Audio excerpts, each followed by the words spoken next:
9, 8, 7, 6, 5, 4, 3, 2, 1.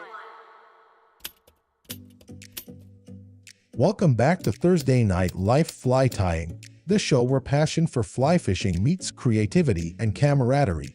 It's our 6th season, and we're thrilled to have you with us. Without all of you who purchased Season 6 kits and our fantastic sponsors, we wouldn't be able to keep going. So for this, we want to start with a huge thank you. Morning View Mercantile, Lyle Peterman Real Estate, Craft Bear Nation, Rocky Mountain Fly Shop, Shore Fishing,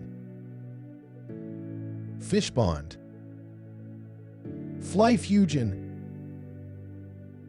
and Freson Brothers.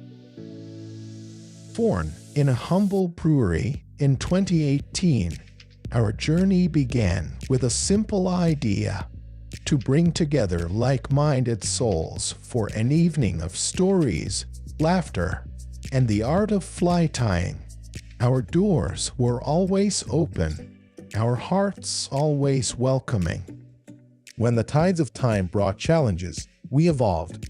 From a cozy corner in a brewery to screens across the world, Thursday Night Life Fly Tying transformed into a virtual stage, forging the unbreakable T&L fam. Every Thursday, join our hosts, the ever-entertaining Dana and the skilled artisan Tim, as they weave magic with their stories and skills. Dana brings the laughter, and Tim brings the craft. Tonight, as always, we tie 2 unique patterns, celebrate our wins, and share a toast with our favorite beverage from our friends at Craft Beer Nation. Stay tuned for surprises, fly and go and prizes, and above all, the love that binds the T&L fam.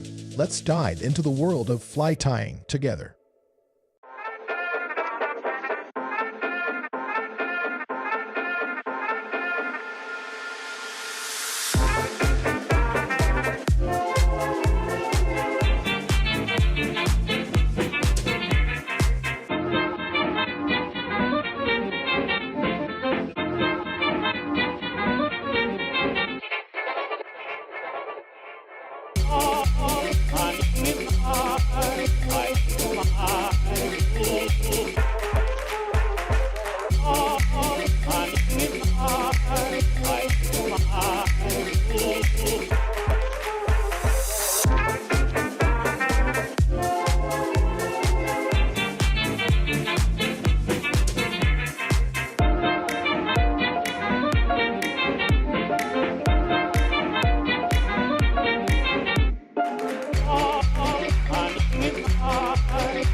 In the heart of nature, when hunger strikes and time is of the essence, Morning View Mercantile has the solution. Witness how we redefine convenience. It's not just a meal, it's an experience. In mere moments, a feast emerges. Delight in the flavors of the wilderness. Morning View Mercantile, your partner in adventure, your ally in taste. For every adventure, a memorable meal. Morning View Mercantile, where every bite is an expedition.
So weird. Oh, What's going on, people? we don't know. We're having audio problems. We've had a lot of problems here. We got to get Tim's mic fixed There's because it's not working very well. So one mic's working, not the other. I don't know what to do with you, Timothy. You can still hear me. It's just not the Yeah, right we've mic. had to restart before we even started. One I of just those don't days. like this. Well, guys, as Dana is working on that a little bit, we're just gonna drop. Welcome. This is season 6, episode 3, which is 3 episodes in. If you're not, if this is new, if you haven't been here before, just please drop a comment. Let us know that you're actually in here and watching.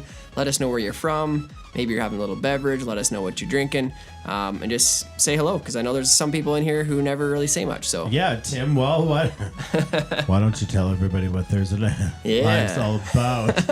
that's what you call I'll give you the spotlight. make work projects. While you're there, you can tell a joke. Yeah, well, I'm not good at jokes, so.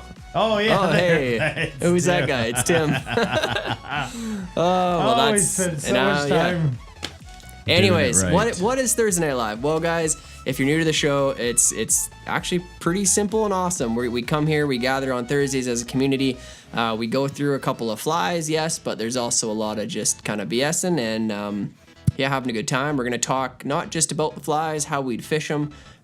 As last week, we've got another quiz for you this week on the show and the flies. So there's just a lot encompassing in this. when it first started, we were just in a brewery, and not just, it was awesome, but we had limited amount of people that we could have with us. Let's try this. No.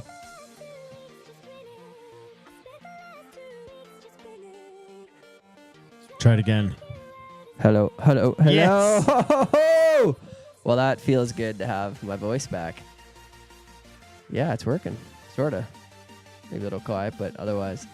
Yeah, so anyways, we did start in a brewery. Now we're through all the COVID times. We went into the studio, and now we are what we are now, which is reaching a larger community. We're able to, we always did do this online so that anyone could see it. But I think things grew a lot when we did leave the brewery and we came into studio. And now, we get to gather with people from all over the world. Seen in the comments, we got people from all over the Canada, US, actually a little bit all over the world. I need a beer. Well, I brought you one there. You're so kind. Yes. So that is what Thursday Night Live is. So stay tuned. There's a lot more than just Time Flies and BS, and we play some games and kind of the mid-show, the halftime show. We do what we call Flamingo, which is a chance to win at some stuff. Probably isn't going to work either. So. The way the show is starting off tonight, yeah, who really rough. knows what's going to go. But bear with us. We're not perfect, and it'll all work out. Yeah. So anyways, where are we at here? Let's see who's in here. Let's say hi to you guys. All the way to the top, Mr. Marvin Carl got first comment. And while you commenting, let us know where you're from. Yeah. Let us know what you're drinking. What are you drinking? I'm about to find out. Bobby. All right. Well, I'm going to try from our friends at Craft Beer Nation a beer from Rocky Mountain House called The Goat. Ooh, The Goat. It's a Munich Helles lager. It's a lot of... Have you ever had yourself a lager? I don't know. I'm about to, so... That sounds good. Not only are we having technical difficulties, but apparently Ren is too. She can't hear us. You can't hear us at all? I think she unplugged herself from the mic port. It's happened in the past. We'll fix it, buddy. Guys, we're going strong. Episode 3. We're trying so many things this year, like new beer from our friends at Craft Beer Nation.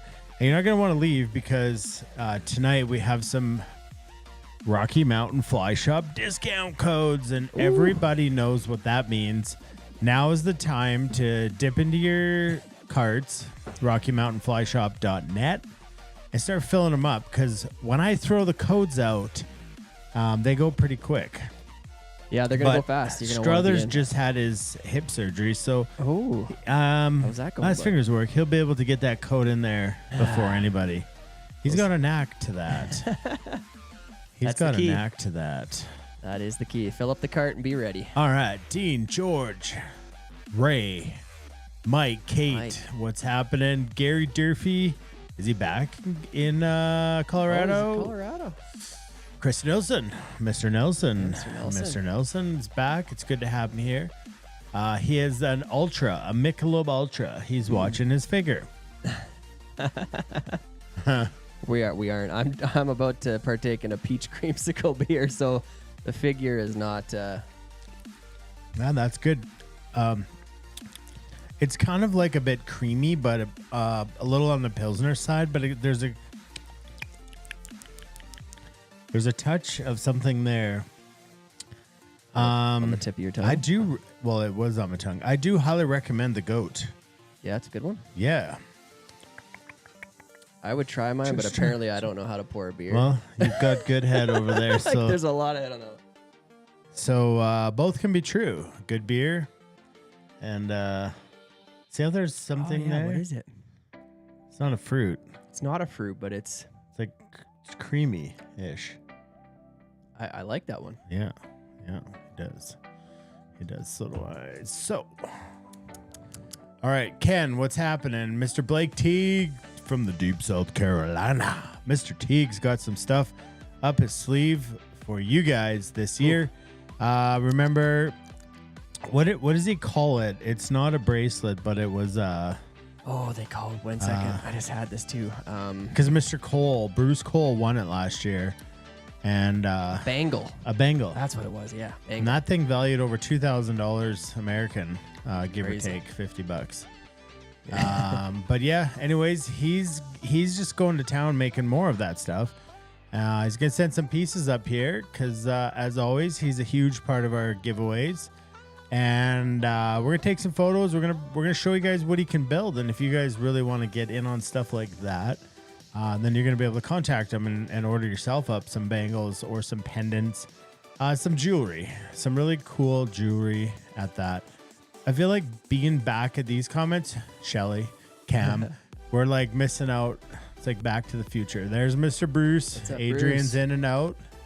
Cole, yeah, I love we're way back. Okay. Oh, we're so behind. Bangle. There it is, See, Bangle. now we're up to level sauce here. So, if we missed you, comment again. Another really important thing is sharing is caring. So, if you're having fun here, like we are, because we've got about another couple hours. We try to be done around 9, and sometimes it doesn't really go that way. Sometimes it doesn't. Actually, all the time. All the time. And so, anyways, we've got 2 patterns. We've got the Wine Booby, and we've also got the Puterbaugh Caddis. Both of those are about 15 to 20 minute ties. Yeah, and like that. So we'll do those, and we'll play some, like Tim said, fly and go. And yeah, and then that's just kind of the fun things we do, giveaway stuff. And super important, if you are new, I highly encourage you to stick around to the end because that's a really cool part of the show where we share our wins. What are wins? What's important now? What is important now? Sadly, Tim, Yes. that piece of art is completely hidden by your microphone. Oh, man. 1 sec.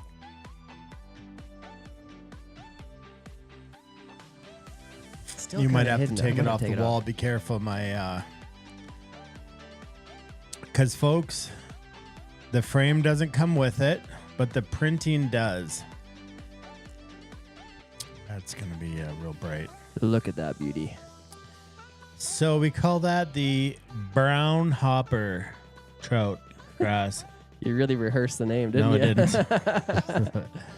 That is sexy. That is our favorite fly pattern. It tricks the brown trout at spawn, and it also tricks the hungry brown trout. So, as a part of our giveaways tonight, a print of that will be given to you. Will be sent out with you. So a print of that is that's a 16 by 20 frame. The print's going to come a touch bigger so you can cut it down to size if you need without the matting. Anyways, that is designed by yours truly, and that's going to be awesome. So cool. We'll get you guys that if you win. If you win. Okay. Ren, did you get on? Okay, she can hear me. Okay, we're gonna check out, folks. If you're up in the area, there's a couple things we need to know. I can never find my. I spent so much time going through all this stuff to get the cameras, and then we had to restart everything before the show, and the Now I'm cameras doing all came in on the backwards feed, and I spent. It's right here. I wrote it down. I did it. I fixed it, and then the audio wouldn't work. All things were going to a bad place. Yeah. That's okay. You Oh, can just use your imagination. Garrett Herfkins wants the cricket art. What I want from you guys is to let me know what should we call that piece of art? I'm down don't for know. some cool names. So Let's get some suggestions. yeah. But anyways, let's head over here and check out who. Well, you already know if you were here at the start. But if you weren't here at the start, Who's that? let us know. Who's that? Can you give us a You wave, can Ren? talk to us. Can you? Your microphone works. No, it doesn't. Yes, it does. We can hear I you. just had you muted. I'll come plug you in. Oh yeah, you got. I think she just unplugged herself there. It'll be on the couch right behind her. I think when she gave that final jump. All right, Ren, you back in? Yes. Look at that. So, guys, that is Tim's daughter, Ren. If you're not familiar, Hi. she's right there. And she's been fishing with us since, well, before I got there. And then when I got there, 18 months? Yeah, she's maybe 14 months. year and a half probably. Yeah. Yeah. So we used long to time. the first trip we took you on, Ren. You thought I was a god. Do you still think that way? Because I caught the first fish, and then I set a precedent going forward that I would catch always the first fish. That's not true. Okay, so Yes, obviously things are somebody's changing. been lying to you. Somebody's been lying to you. And then what we did is we carried you up the shore, Yeah. and you were just absolutely sleeping. Literally just stick you under a bush and you fell Yeah. asleep. Right against a bush, just fall asleep and then pick me up, carry me to the next spot. Yep. That's how she went. So just want to know if that's what you're going to do for me and Dad soon. Is No. No. You gotta get working on those muzzles. Yeah. So, Ren, what is your favorite boat snack to smush into the floor of our boats? Goldfish. Oh, that's a good choice. The goldfish. The goldfish is what we catch fish with, honestly, because I put some in the water, and a few minutes later we get a fish, so it works. It works. Okay, Ren, quick question, putting you on the spot. What is your favorite fishing memory with me and Dad? My favorite is Gotta hold it up there, buddy. your birthday.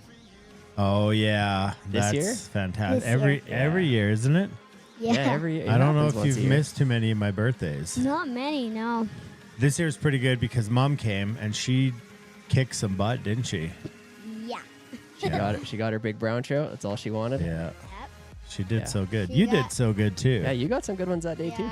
And I think I lost a fish that day too.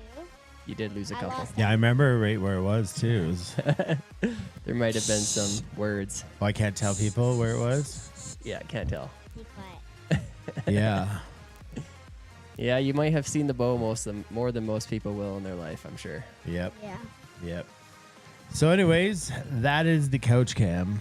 That is Renegade hanging out on the couch cam tonight. We'll check in with her periodically. And if you guys have any questions for Ren, she's 8 now. She's 8, yeah. 8 now. So if you have questions for Ren and all that stuff, we'll come back to her. Seeing some fun names pop up here for the art. A bropper, a brown hopper, a brown trout hopper, a bropper. I like that. Blake said a banana. Banana. Not sure if that's the name. I think that was the boat snack he was talking about because that she could be. bring us bad luck. That could be. All right, folks. Well, that's what that is. And without much further ado, Oh, the news.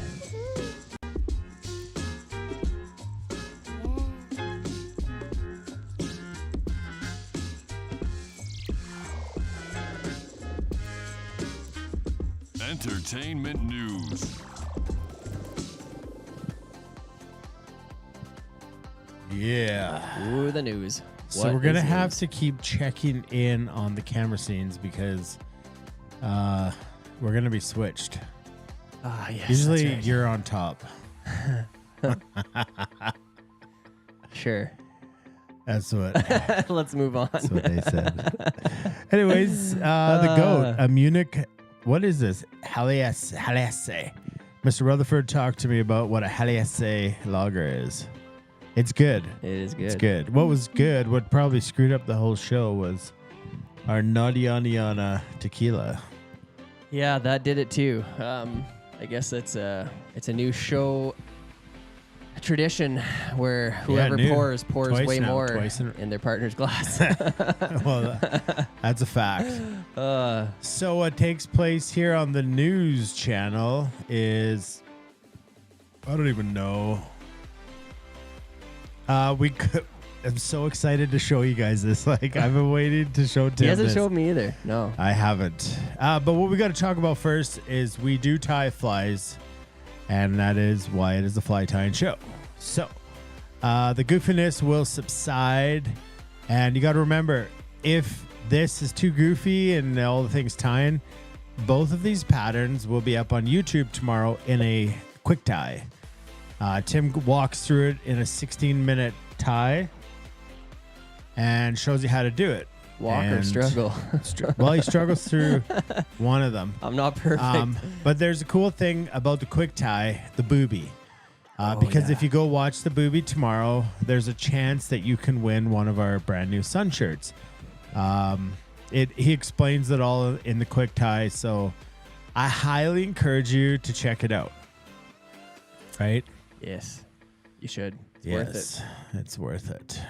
And then the Puterbaugh, maybe that Puterbaugh is also the one that made the Puterbaugh. Puterbaugh.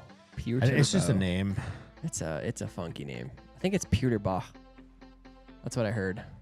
It's a good fly though. That's what it is. Yeah. So that's that. And flies. So what we're gonna get you to do, because we got a couple other things to talk about, is string up some thread. So you got some black, some red, some olive would work, some tan, more the more of the darker shades for this first fly. But black, if you got it, I think Tim in the quick tie used not so black. It's like a dark brown. Something dark. Dark brown works too. You could even use the white, and then the thread you do see, you could just take a marker.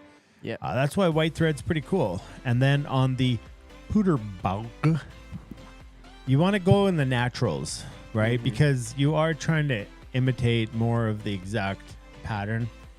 I know it's foam, but you guys are really going to love this one, because the Puterbaugh Caddis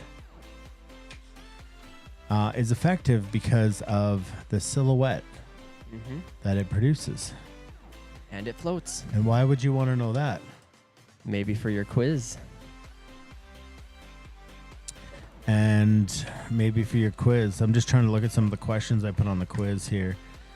What type of insects does the Puterbaugh Caddis pattern imitate? Well, if it's not in the name, it's not in the game. Right in the name. Yeah. So it's buoyant. Remember that, folks. The foam fly is buoyant.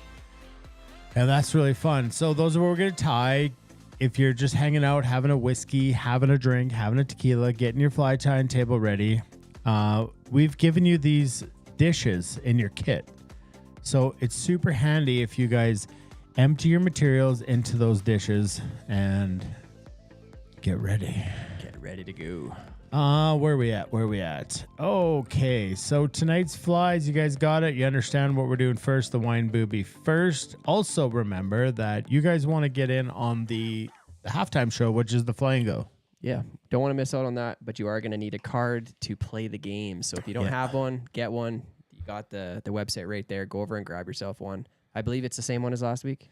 Yeah. They're I'll probably just hang on to those for a little bit. And then, kind of go from there. So that's how you play bingo. You go over to the website, you download a card. You're also going to see over there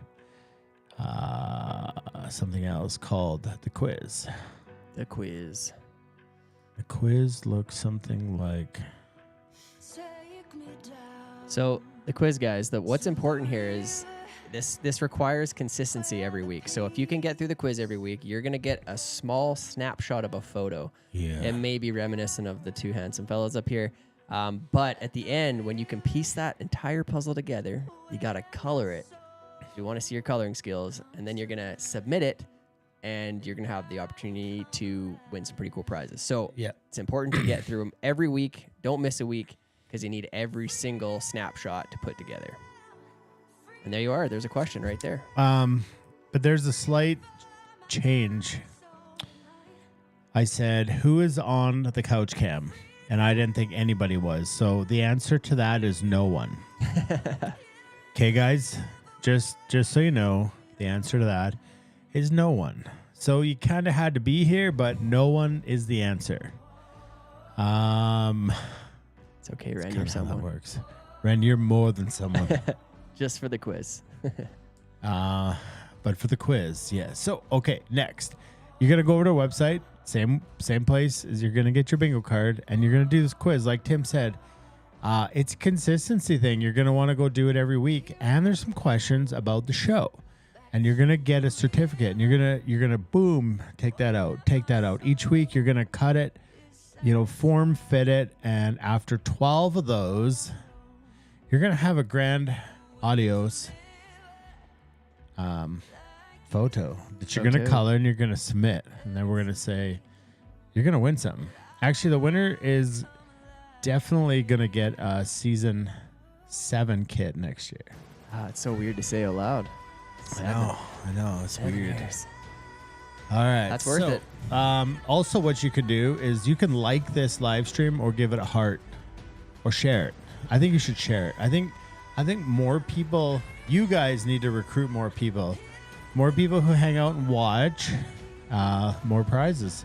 Yep, The bigger that's all true. the good stuff comes to you guys. So, Everybody's commenting. You went in early. If you go in early to do the quiz, you Yeah, might vomit. see? So just watch the show and then go do the quiz. well, I can check over here and see who bombed it. I can see bombed? when you cheat too. Just reset your card. Yep, they'll be good for the bingo. And great questions though, because they can change. I'm gonna really try to keep it the same card all year. Just because. Just should grow my hair out. Yeah, looks good. I think so. And the new hats, you guys. These hats aren't on the website yet. Did you They're- know that? they're Neither not are up the there? new. No, these ones aren't. Oh man. Yep. It's a good looking. I'm keeping them for a secret. I think I need to take a second and talk about this beer. Yeah, you should. You should. So what I got going on here is a peach creamsicle from Dead Frog Brewery. Did you try some yet? I did. Did I try some? No, but you need to. I'm just going to read it. It says a creamy, juicy, refreshing brew packed with fresh peach flavor and bursting with smooth vanilla. Crafted in small batches with no preservatives. Now, I got to say, you need to try this. That might be the creamiest. Yeah. Creamsicle. That's worth the cheers. It's worth a try.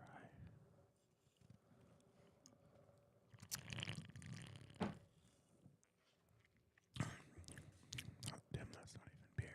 I know. I was just going to say, I don't even think it's beer. Oh my goodness.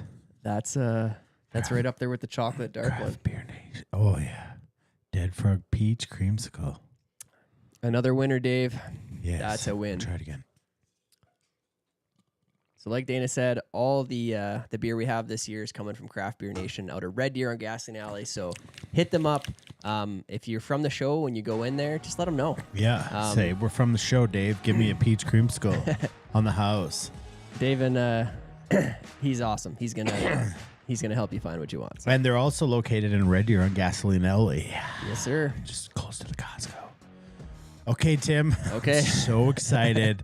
Everybody's got the quiz under wraps, right? I hope so. We got so many fun news. We're already late on the show, but I don't care Always. because what I got for you guys is worth it. Am I finally gonna get to see?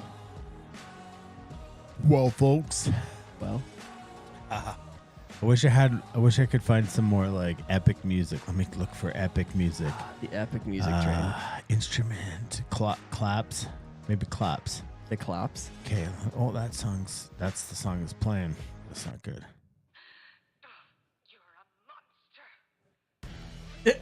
You're a monster. I don't think that one's good. Let me see what this one's like. It's good enough. It's good enough. Well, folks, I gone and done her. What'd you do? I got something for you guys. Show me. You guys have been asking for it for a long time. $25,000 each? Yep. Or is it new boats? No, they can buy them.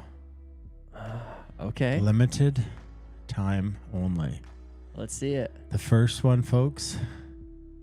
Tim, if this doesn't make your day, Get it over with. Mr. Hepworth. Oh my gosh. Are you kidding me? What the heck? Look at that. I'm a handsome fella. Look at that. I'm handsome. You are a Look at that. Funko Pop. A Funko Pop. Wow. Tim Hepworth in the flesh. Bren wants one. That's not flesh. Oh That my is goodness. plastic. I like it. Look at that, man. My comb over is just something else. Yeah. Wow. Mike ordered one. Mike, sorry. I'll tell you what, Tim, if we sell all these out tonight, we're never There's a coming season back. 7? No. There's me and you in Cuba. Oh, man. Let's go, people. Okay, so that's not it. That's not it. Tell me you got a good one for yourself. Oh, look at this. Oh, it's so look at that good. pair. It's so good. It's so Oh. good. It's so good. That is awesome. Actual factual though, Tim he didn't even know I was doing these. No, I had no clue. Look at this. Well done. How about that? I don't know, man. Look at this. We are Funko Pops. Funko Pops. Funko Pops. I haven't put the link on the website to take your money yet. Blake's embarrassed. I know what that is. Well, matter of fact, having 2 kids, you really learn what some of these toys are. And Mr. Teague in the pawn shop probably knows what the Funko Pops are. They're collectibles. Yeah. And I'm not sure what Travis' comment here. I feel like it's a dig, but I'm not sure why he wants it in a lotion dispenser. Travis. I kind of weird thinking that people would have that on their shelf just staring at us and all that. I don't know. But folks, when you thought your options were limited to Dana and Tim, they're not. Show me more. They're not. Show me more. What do you think is next? There's the wizard, maybe? Tim. Come on, I Think don't know. about it. I don't know. Oh, the couch. There it is. So will we fit on the couch if they get all 3? We would. Yes, we would. We would. Oh, it's so good. Oh, look at that. That's a couch right there. That's the couch. That is Funko Pop S3130. Oh my goodness. The couch. It's getting quite the reputation already this year. Well, the good news or the bad news? So shiny. Where did this? That was a great song for this whole. Yeah, that was. You've been doing But better. again, better. You're doing better. Well, folks, just when you thought you got Dana, Tim, and the couch, we didn't stop there. Show me more. I told you. You gotta bring the wizard You gotta have the wizard. to the party. We don't like the wizard though. I know. Not in the party. I know. I don't think he would fit on the couch. Not the 3 of us. Oh, no. there. Travis is talking about your hands because Ah, maybe yes. I thought he yes. was I trying to was- have like the the implied thing here was I will take that. That's much yeah, better. hands are good. My hands. I mean, I'm a nail biter. What I can feel I say? wrong for laughing. Oh, But that's too good. just when you thought that 4 Funko Pops were all you needed to enjoy everything Thursday Night Live, There's gotta you be were more. wrong. You were wrong. Tell me more. Well, folks, with every bad wizard, there's a good Comes Captain the captain. Clutch. Oh man, he's handsome. He is. Look at that. Yes, he is. Straight off the military boat. Very good. Captain Clutch. Yeah. The Funko. Too But good. having said that, Tim, 1, 2, 3, 4, 5 Funko Pops It's an odd couldn't- number.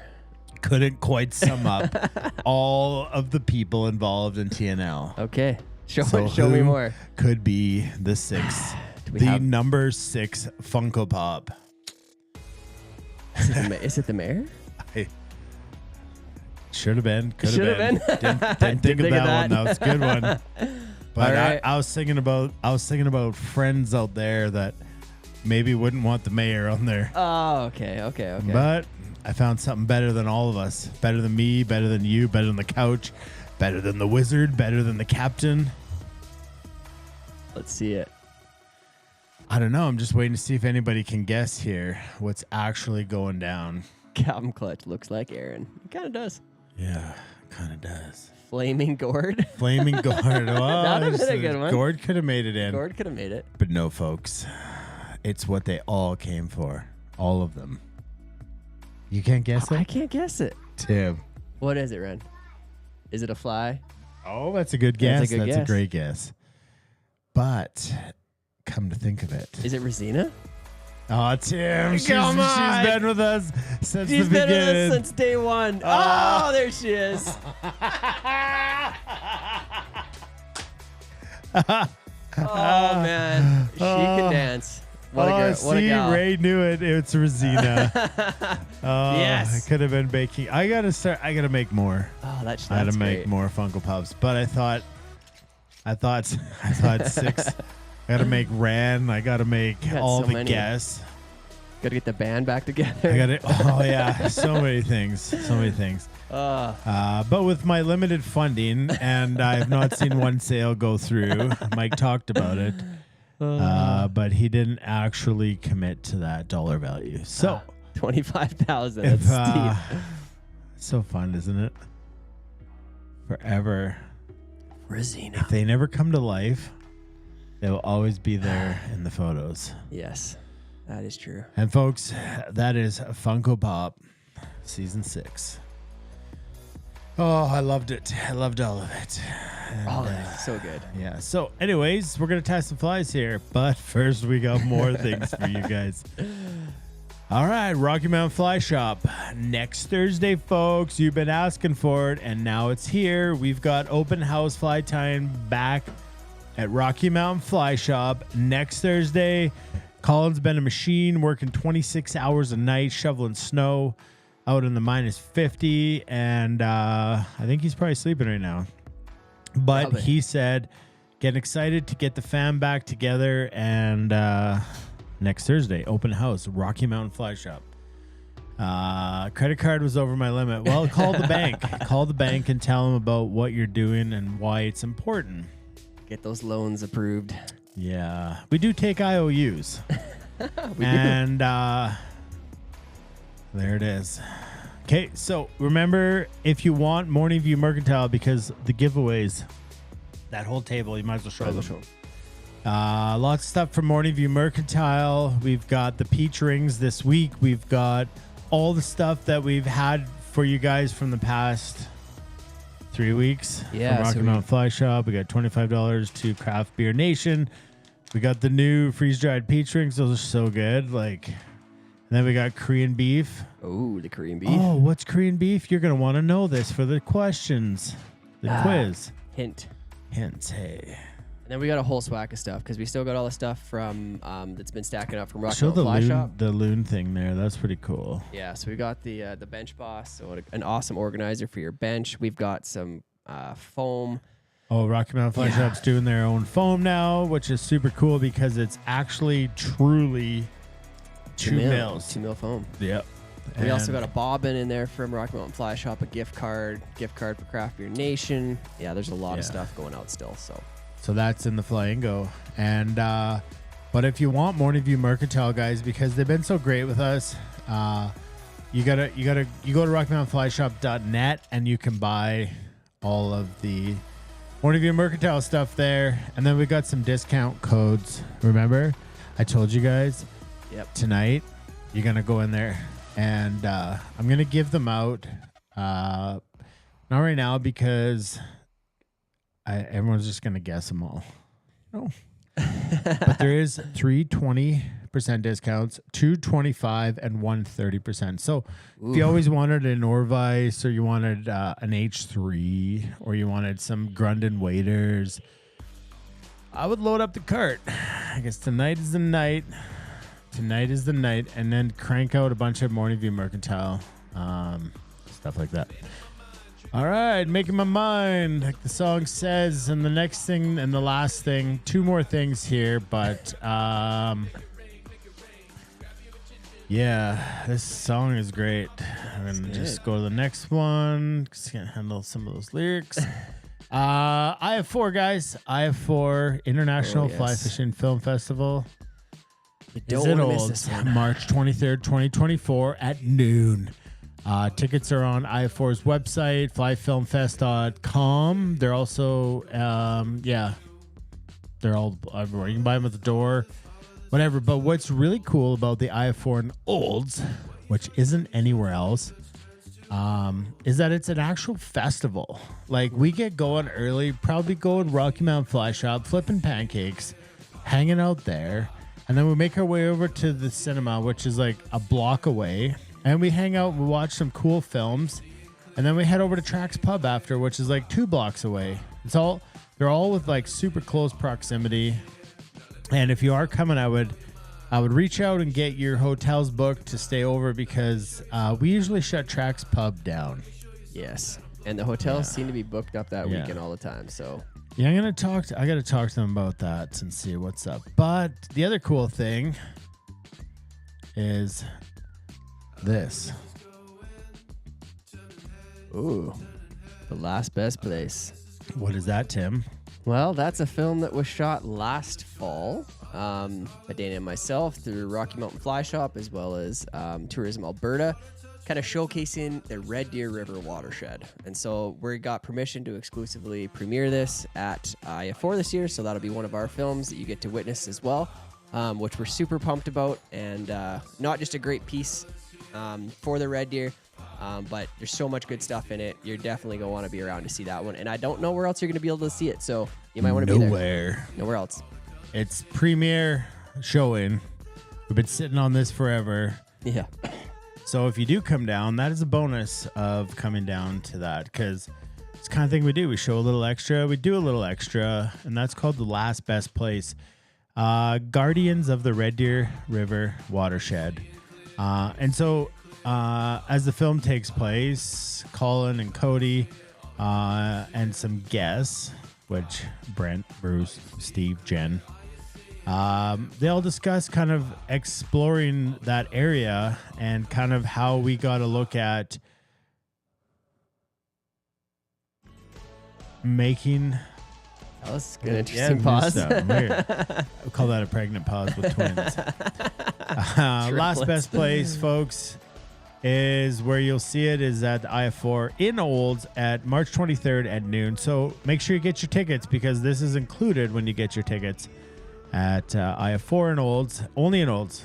Only in Olds. Nowhere else. Not Edmonton, not wherever else they show things. So yeah, a bit of a conservation piece. A feel good. Hopefully it gets you guys motivated, fired up to jump in and help out. Trevor, is it possible to watch IF4 online? It could be, but this wouldn't be in that.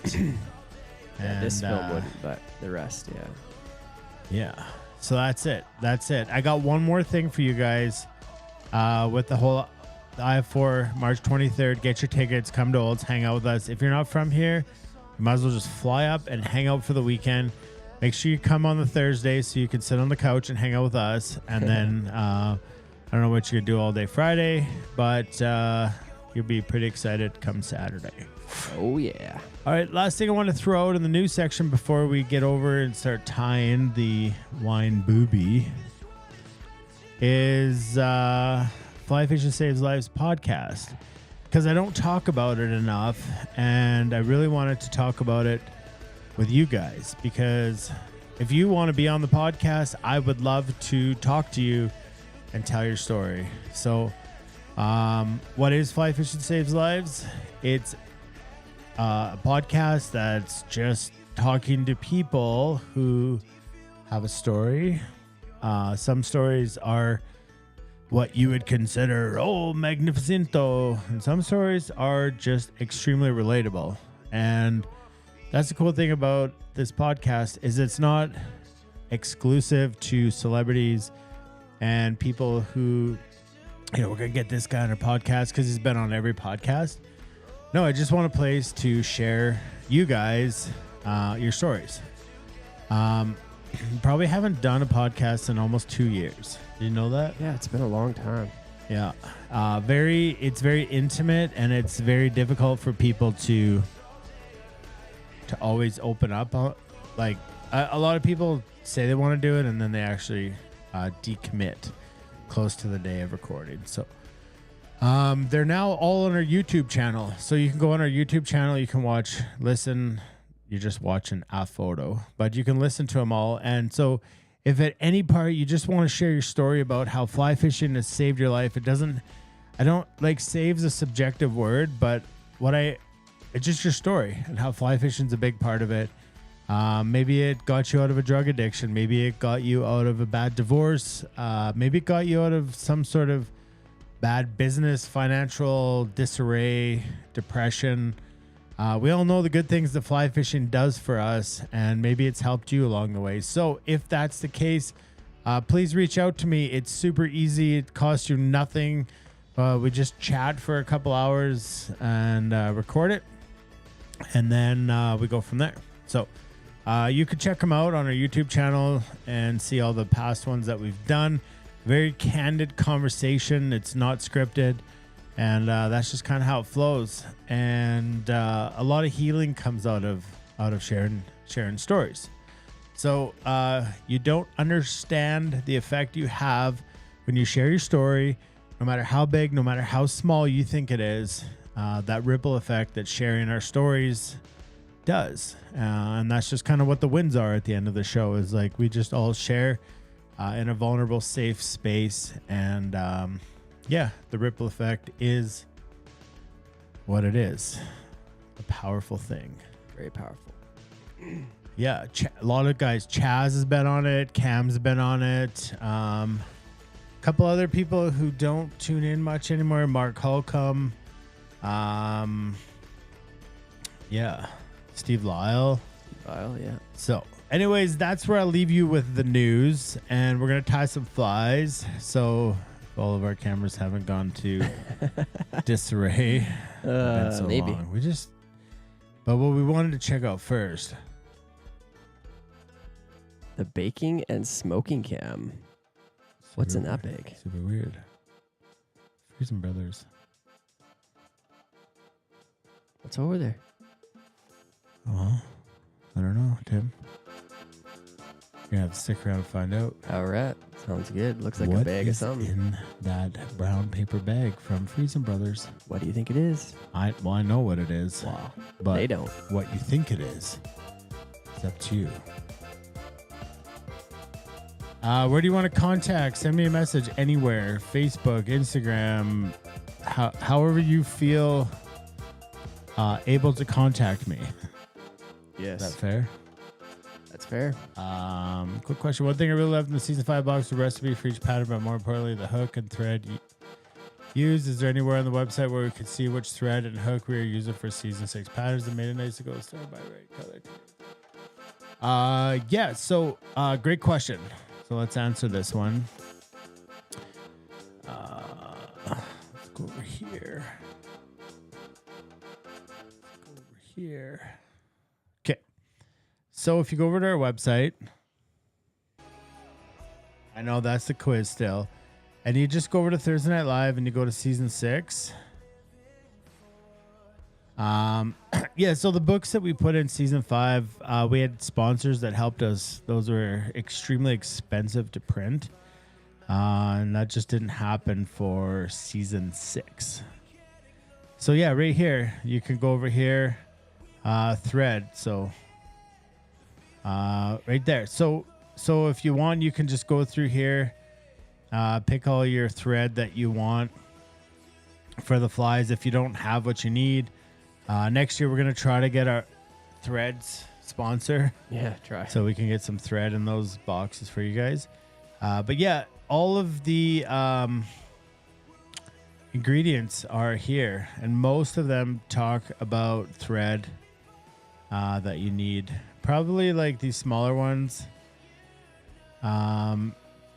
Black, olive, brown, white. Like thread's what, Yeah, it's choose a couple something. bucks a couple bucks a Yeah. roll. And if you pretty much have, I always say if you got white, olive, and black in a larger size and a smaller size, that'll cover you for the whole season easily. So yeah. So they're all here. So you can head over there and check out what you need. All the ingredients are there. So if you buy a kit or don't buy a kit, everything is right there. yeah. And same thing, just not in the book like we did have in the past one. Okay. Yeah, good. So, Tim, question on the squirmy worm. Does super glue have the same effect? Don't use it. Yes, No bad. resin. Yeah. The glue will probably eat it too. It's awful. It doesn't matter what you put on it. It'll eat right through that material. So just tie a good whip finish, a good knot, and that'll prevent any issues from happening with it. I'm still It's here, you. Tim. You're still Tim. Still Tim. So guys, what you can see in the vise there, that is the That's wine. not Tim. The Wine Booby. This is what we're going to be tying up first. So where would we fish this fly? Normally the booby patterns and what it's what it's implying to with the booby is the big head. It's a big foam head. So the gist of it is when you fish it, you normally fish it with a sinking line in a lake situation. And so when you strip it, that weighted line pulls the fly deeper, and then you take a second and that foam will float it back up higher. And it just kind of has this motion in the water, and it's very effective. This is my favorite color. I really like, for whatever reason, it's like a blood leech. I find that this color combo, or the wine color, is really good, but you can fish it in black and olive as well, even some red ones. One of the best, I think it's called the tequila booby. It's like basically just chenille and a booby head, and it's like bright fluorescent greens and yellows and reds. They work. So anyways, let's get over and let's start kind of preparing for this fly. So if you're tying out of your kit, you want to go into your season 6 episode 3 and grab the one that's got all that kind of burgundy colored marabou, and you can drop it into your little tin, and we'll get going on this fly. So there is a few materials, not a ton in this one, but there is a few kind of different steps we're going to repeat. It's like the day I made Chaz tie with that microphone the whole time. It's tough. Can I ditch it? Oh, yeah, there we go. Ditch it. Ditching that. Now I can see what I'm doing. So in your bag, you're going to have some hooks. You're going to have another bag that's got your foam in it, and with your hooks in it. You have your materials in the other bag, and then you're going to notice that you already have a fly tied for you. So that's always good in case nothing else works out. You're always going to have that one fly to tie with, or one fly to fish with. So let's go ahead and get your hook in your vise. So this hook isn't a super big hook. We're tying on about a size 10, maybe a 12 streamer hook. Doesn't need to be super big. A lot of times I think we get pretty aggressive with the size, especially in the lake fishing. We go pretty big, but most leeches in general aren't massive. Sorry, I'm just reading what's going on here. Yes, Morgan's taking off on us. Thanks for tuning in, Morgan. Anyways, let's grab the thread that we're gonna be using. So for myself tonight, like Dana said, I was using in the quick ties I tied with it. I'll tie with it here. It's just a dark brown UTC 140. We do want a little bit heavier thread for this fly because it's always better for binding down streamer materials and also working with that foam because it's a thick piece of foam. We don't want to cut it with a thinner thread.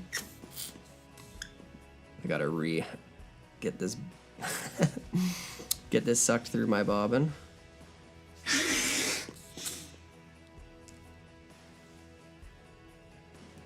There we go. Okay. So, gonna start off pretty easy. All we're gonna do is we're gonna get this thread started right behind the eye. And we're gonna take a few wraps rearward, and then we can snip out that tag end. Now, there's a couple ways of doing this. We can tie. So in the quick ties, I tied in the booby section or the foam at the head right at the start, and then I built the fly around it.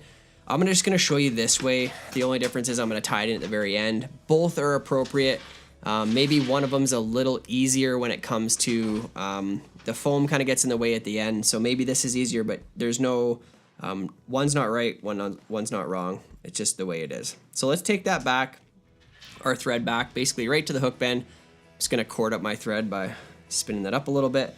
Now we're gonna repeat the marabou a couple times in this fly. But first thing I'm gonna do is I'm gonna go ahead and just grab myself a plume of some marabou. And like we did last week with the thin mint, I'm gonna pull it up just so I have the very tips. And I'm gonna go ahead with my scissors. I'm gonna lay that across and I'm just gonna tear off just the very tips of those. I wanna get down to a little bit more of the thicker plumage of the chunk of marabou. So that's what I'm left with. Looks pretty evenly broken, so I'm happy with that. And then we're gonna tie this in as a tail. So I wanna put a little bit of moisture on it just so I can kind of smooth it out and I can see my actual length. Now the length on this fly is really, it's a discretionary thing, but I think it should be about 1.5 times the length of the hook shank. So if I'm measuring off the hook shank itself, I'm just gonna kind of put my fingers up here. I think that's about 1.5. I can transfer that back and I can tie that in. So when I come back to the back of the hook bend, I'll just switch hands. So I'm holding the tail and I'm kind of pinching it right up on top of the hook shank. And I'm gonna take a gathering wrap. First wrap is maybe a little lighter, second one's a little tighter. And I just wanna work that right back to that hook bend. Just trying to prevent that, that marabou from spinning on the hook shank. And then take a couple wraps forward. I got just a little bit of thread caught in there. Get that out of the way. So the tail doesn't need to be extreme, doesn't need to be super long. The overall profile of this fly isn't super long. And if we make that tail too long, we have the possibility of getting kind of short strikes from fish where they're just grabbing at the tail and they're not actually taking that fly in. I'm gonna take a few thread wraps up the fly, kind of holding that marabou. It's gonna create a little bit of an underbody for us. I wanna leave myself a little bit of space up at the eye, so I'll just take it to about 2/3 of the way up, and I'll trim that out. And then I'm just gonna put some thread wraps down over top of it, make sure it's good and secure. And then as I come back to that hook bend, I'm gonna go to my next material. Like I said, we kind of repeat the same process twice. So we do it in the back and then at the head. We go marabou flash, marabou flash. So I got some flash here, this really nice kind of pink pearl color. I'm actually just gonna cut it in two because I don't need that whole piece. I'm gonna use about half of it in the front, half of it in the back. So I'll just fold it in half, cut that loop. And now what I'm gonna do is I'm gonna take 1/2 of it. And an easy way when you're trying to tie something in on both sides of a fly is we can just wrap that around our thread. So I come in around my thread like that, I match up the tips fairly close, I pinch them together, and then I'm just gonna lift it up straight vertical and pull that flash down, not right at the back, but a little bit forward of where my tie-in point was for the marabou. Take a wrap, so I've locked that in that position, then I'm gonna take a couple thread wraps over top of that flash. Now, I want the flash to be on either side of the fly. So at this point, I'm basically just gonna take one in one finger, and then I kind of spread my hand out and grab the other one between two other fingers, and I pull them rearward, holding them on either side of the fly. And then I put a couple of thread wraps over top of them in that position, and that's gonna lock them in on either side of that marabou. So when I do that, took it back a couple wraps, secured it, and now you can see I've got flash on one side, flash on the other, kind of perfectly right on the side of the hooks, which is where we want it. And now for length on this, I'm just gonna take and trim them at the same length as that tail. So I can kind of pull them up together, pull that tail back, get both pieces of flash in there, and then I can trim them out either at or just beyond the tail. Trim them out. And there we go. That's our tail, that's our flash in the back. Now guys, don't forget that when we're doing this tying, at any time just drop an SOS in the comments. That lets me know that I either need to slow down or I need to kind of explain something for you a little better.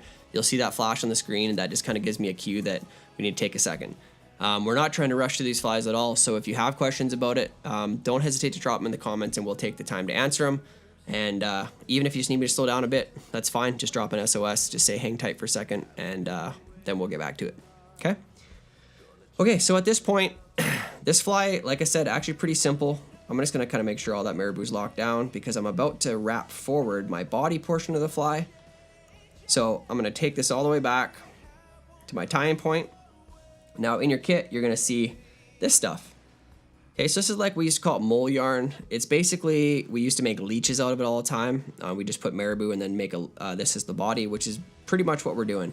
It's kind of a clumpy material, maybe not the easiest to work with, but what it does do well is build up some kind of bulk in the center of the body. And you can tell that it's all kind of tied in on this heavy rope that's in the middle of it all. So I'm just gonna trim off a clean end. I'm gonna take that end, find the tip of it, and I'm gonna tie that in with a good securing wrap right in front of that marabou. Gather it with the first wrap, then a couple of nice securing wraps, so that when I bring this forward, it doesn't come undone. And then I need to go back a couple of wraps and make sure that I'm right up against that marabou. And then I can take my thread all the way forward and get it out of the way. I'll take it right up to the eye. I'll throw a quick half hitch in, kind of like we talked about before. And something I want to show you tonight, because I can half hitch with my finger pretty easy. You know, I can just cross over, little overhand knot, suck it down. But a really cool tool is this guy here. And this is just a half hitch tool. I think this one's made by Umpqua, but lots of companies make them. You also, most whip finish tools on the back have this, which is that hollow hole, which is meant to be the same thing. But what it does on this one is it gives me 2 different sizes of holes, depending on what size of fly I'm tying. And all I do is I have to lay that on my thread, and I'm just gonna wrap around once, slip it over the eye, and pull it off. And that gives me an overhand knot. It's like the save button.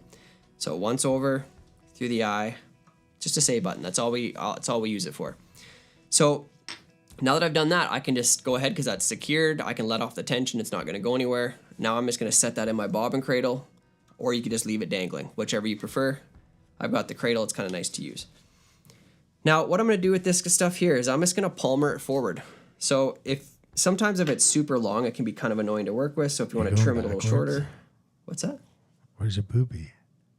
Yeah, I told him already what I was doing. I'm making it easier for myself this time. Watch the quick ties. You'll see how I struggle with it first time. But then all I'm going to do is I'm going to palmer this forward. But as I do, I kind of want to pull that material back off of that stem or that rope in the middle.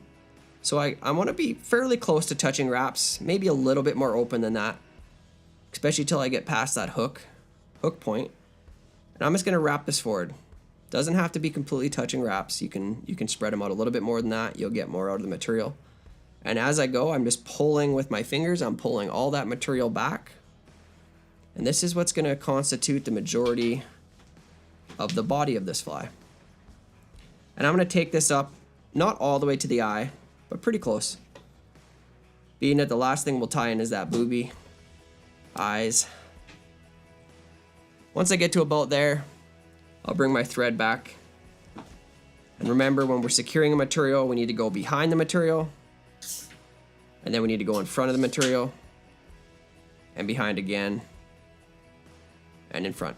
That secures it really well. Then I can just go, if I have just a little bit extra hanging on there on that rope, I'm just gonna go in there and trim that out. Just like that. I'm just gonna take a couple more wraps, make sure that's not going anywhere. Once again, I'm gonna throw that half hitch in there just to make sure it is totally secure. I can set that out of the way. And now you can use any kind of tools here. You could use like a pointy thing like a bodkin to go in there and pick out those fibers. You could use a little brush like this. That's what I'll use real quick here. I'm just going to kind of sleek this material back, rough it up a little bit, rough it up first and then comb it back. And that should kind of nicely engulf that tail almost. But as you can see, it kind of stands up. So that gives us a bit of that body shape that we're looking for. Now, pretty much all we got to do is repeat the process that we did in the tail. We're going to put in another piece of marabou, we're going to add in some flash, and then we're going to tie in that booby head. Okay? So I'm going to go ahead, grab another piece of marabou, like so. I'm going to pull it down. This time, I'm not going to break off the ends. I'm going to leave it kind of nice in those longer fibers for this top piece of the collar. I'll put a little bit of moisture on it so I can kind of gauge how long it is. And I want that to extend just about to that tail. You could even go just a little beyond. It's not the end of the world, but at least to the edge of the tail is where I'm going to leave it. I'm going to switch hands like I did in the back. I'm going to give it a little pinch. I'll bring my thread back right where I left it. I'm going to tie this in right on top. We don't want it to go around to the sides. We want this to be right on top. So I'll take a few thread wraps rearward to make sure it's secured. And then I can go ahead and lift up like this, and I can just trim out the tips of that marabou, just like so. And even something like this, we can reuse that in the back end of another fly, because when I pull that back up, I could bring it up. It's really cut edge right now, but I could just go in there and break those again, and then they would become, kind of give it that little bit of uneven look again. So don't necessarily discard all that marabou, because there's actually quite a bit of material still there. So at this point, make sure everything's back. I'm gonna put a few thread wraps down towards the eye just to make that little platform myself, because that's where I'm gonna be tying in the head on the fly. And now I'm gonna go back to the other piece of flash that I had. Remember that one I just cut in half? Now this time, just so I can gauge the distance on the one side, I'm just gonna start off by tying it on one side. I want it to be equal to the length of that marabou. So I've laid it on, I'll do it on the near side or far side first so you can see it. So I'm gauging roughly the full length. I'm going to pinch that so it's right on the edge of the fly. I'll take a thread wrap, gather it up, pinch it down. Take a couple, make sure it sticks, like so. And then I'm just going to grab this other piece and I'm going to bend it over to the near side of the fly now. And I'm going to get it fixed on this side. And you can always just kind of adjust it once you got a couple wraps down. It's easy to kind of twist around. So you can see I've got one on that side and one on this side. Now, all I've got to do is tie in the head on the fly. So if you're going to probably have one end that was a little longer because I had actually measured on the one side but not the other. So I just want to come in here and clip that one piece of flash at the same length as the other. If I get my scissors to cut, there we go. Just like that. Now the last thing all we got to do is we're going to grab this little piece of black foam. And that's what we're going to make our eyes out of. You can see it's a nice circular foam. And to tie it in is pretty simple. I'm going to lay it right up on top because I've left my thread kind of right in the middle of my platform there. I'm going to set this on top. I'm going to find that halfway mark or pretty close to it. I'm going to go right up over top, pinch down, every wrap is a little tighter. I'll do 3 or 4 wraps. So I should be left with it kind of just like that. Now obviously that's not oriented the way that I need it to. So I'm gonna just put a little twist on it. But what's important here, guys, is we need to treat these just like they're dumbbell eyes. So in dumbbell eyes in the past, we've tied lots of flies with them. You're gonna do like figure eights around them. Anything we gotta do to basically secure that to the top of the hook is what we're gonna do. So I'll start by twisting it so it's oriented this way. And then I'm gonna start driving some wraps into it to hold that angle. So we're basically just crisscrossing. Make sure that each thread wrap kind of goes right in between the pieces of foam because you can see how they've separated like that. We want each wrap to go right in between them. So now I'm just gonna throw in a ton of different wraps. I'm gonna do a figure 8. Just make sure you get all of that flash back out of the way. I'm gonna figure 8 it. Just really doing anything I gotta do to secure that down. They actually stick a little better than a traditional dumbbell eye would. The only downside to them is they do like to spin on the hook shank a little bit, and that's not the end of the world. If they do that, we can easily just turn them and get them oriented back where we want them to be. Once I feel like I've got them fairly secured, I've done enough figure 8s, I feel like they're good. I want to just also take a couple of wraps that don't go below the hook, but actually just go under just the foam. And that pulls all the wraps we just put into it together. And then finish that off by a couple of wraps behind. And that makes sure that those eyes aren't going to go anywhere. So we should be left with something that looks just like this. If for some reason when you tied it in they were a little uneven, these are simple enough. You can go in with the foam and you can even just snip a little off if you need to make them even. It's not super critical, but it's just maybe if you're like me, a little bit anal about that kind of thing, you want it to look a certain way. So once you got that done, I'm happy that those aren't going to move. All I'm going to do is I'm going to whip finish the fly right here. So I'm going to do a 4 or 5 turn whip finish. I can get a really good knot on this guy, so I'm not going to put any resin on it. Got a really good knot. Also, you could take that 1/2 tool I just showed you or anything, the end of a pen, whatever you want to use. I could also do a couple of wraps around that and put it over the eye and secure it that way. Whatever you prefer. One or the other's fine. Then I'll come in and trim out my thread. Set that aside. And then if we did it kind of like we should have a couple pieces of flash on each side coming out the side of the fly. We got that nice underbody, that marabou wing and the marabou tail. And that leaves us with the Wine Booby. Just like that. That is the fly. Too bad that couldn't have been your quick tie. Yeah, sometimes I'm not perfect, so. What I would suggest, just because we got fandangled on time, is let's say thanks to our sponsors, and then we'll jump right back in and we'll go with the next fly because sounds of the good. time. And then we'll play Fly and Go after. After we do, I'm talking to you from a place of I can come in here, take your spot. Take my name too. Yes, I take. Anyways, I just tried the new pixelated Pilsner. Pixelated Pilsner. Analog. How was it?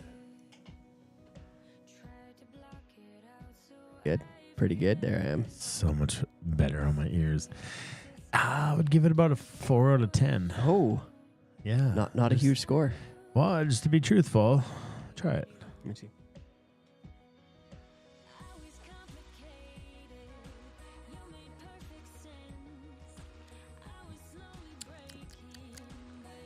Well, the problem is we just drank 2 very smooth beers.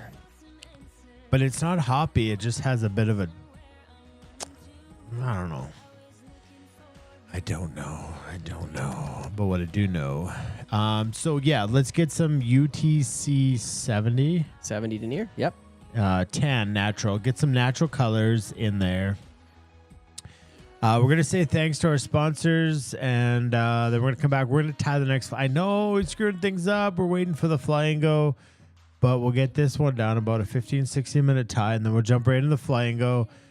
We can have all the fun with the fly and go and the wins at the end of the show. Sorry, everybody, to keep you hanging around. You know, that beer's about as good as this music right now. Yeah. Touche. And Tim, why don't you show everybody one more time the piece of art that's going to go in the flyingos.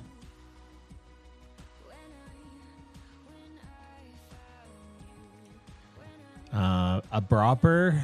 Bropper is like all the lights. All of the lights. It's good right there. Just wait, stay right there. Oh, I can't. This thing doesn't turn on either. Train wreck. Screenshot this, somebody. Okay, guys, listen. Screenshot this. Okay, screenshot it. And then you're gonna put your name on it. What you want. What's it called? The bropper, the hopper trout, the whatever it is. Put it up there. Tag us. I want to know what you guys think this is called. All right, that's gonna be part of the giveaways, plus all the other things from Rocky Mountain Fly Shop, Morning View Mercantile, and I'm just not in this scene, so it's weird. In the heart of nature, when hunger strikes and time is of the essence, Morning View Mercantile has the solution. Witness how we redefine convenience. It's not just a meal, it's an experience. In mere moments, a feast emerges. Delight in the flavors of the wilderness. Morning View Mercantile, your partner in adventure, your ally in taste.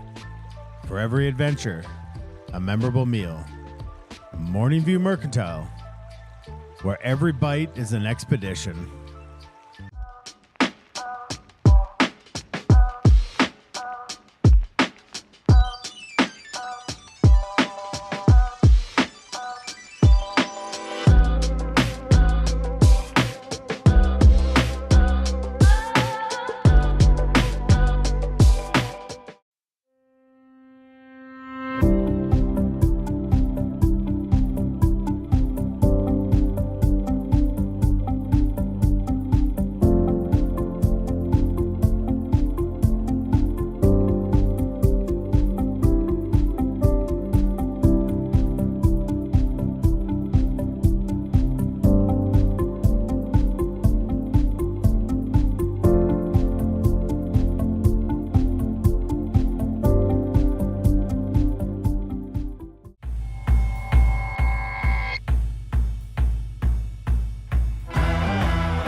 Hi, it's me, Tim Hepworth, at the top here. Finally, I get to be on the top. There you go. It's the best place to be. Confuse the new people. Travis wants to know if the Rogaine's working because it's growing out of my hat, and It's doing something. it's doing something. No doubt about it. It's effective stuff. Yeah, see, Dave agrees with me. He wasn't a fan of the pixelated Pilsner. It's a bit too much bitterness for... That's exactly That's it. what it is. It's Yeah, got... it's a little bitter. It's like, I love Pilsners, and this is like, what's this? What you put in there? Yeah. If you're into a pale ale, you might like it, but yeah. Yeah. We're kind of little Anyways, babies when it comes to beer, though. No, Tim, I'm good. No, you're not. I'm going deep this year. Oh, we're getting it all. I'm doing tequila shots before the show. Yeah, you did. All right. Okay, we're going to tie. We're going to get going on the next fly because I goofed around. I cannot find my mouse for the life of me. And my switcher went down, and Tim's over here. Everything is just a Tim, challenge. Tell us what's up. Okay, what's up? So, we got through that first fly. Feedback. Things we like about it. Anything we need to work on that we didn't really quite understand. We want this to be an open platform, so we are learning together. That's why we kind of set up the flies to flow from week to week to week. They kind of do increase with difficulty, but we tried to build it in a way that we ramp up on the same ideas and we get, we use the same techniques, but maybe in a more difficult fashion. Hold on to yourself because this fly is small. Okay, this next one is a teensy tiny, size 16. It's not even that small, but for what we're tying on it, it's a pretty tight hook shank to get done what we need to get done in it. So just take it in stride. I'll show you how to get through this one. This is a great caddis. I had the opportunity I found it last year and I used it a bunch. And it was actually super effective. I found that it rode really well in the water, especially when the water was a little choppy. A tunch. Can you explain the tunch to me? A tunch, it's like a bunch with a T. See, now we look the wrong ways. Look this way. Pretend you're looking at me. Oh, hey, Tim. Doesn't work quite the same. It's a great fly. It's a silhouette. I got to read the questions. Yeah, get into your questions.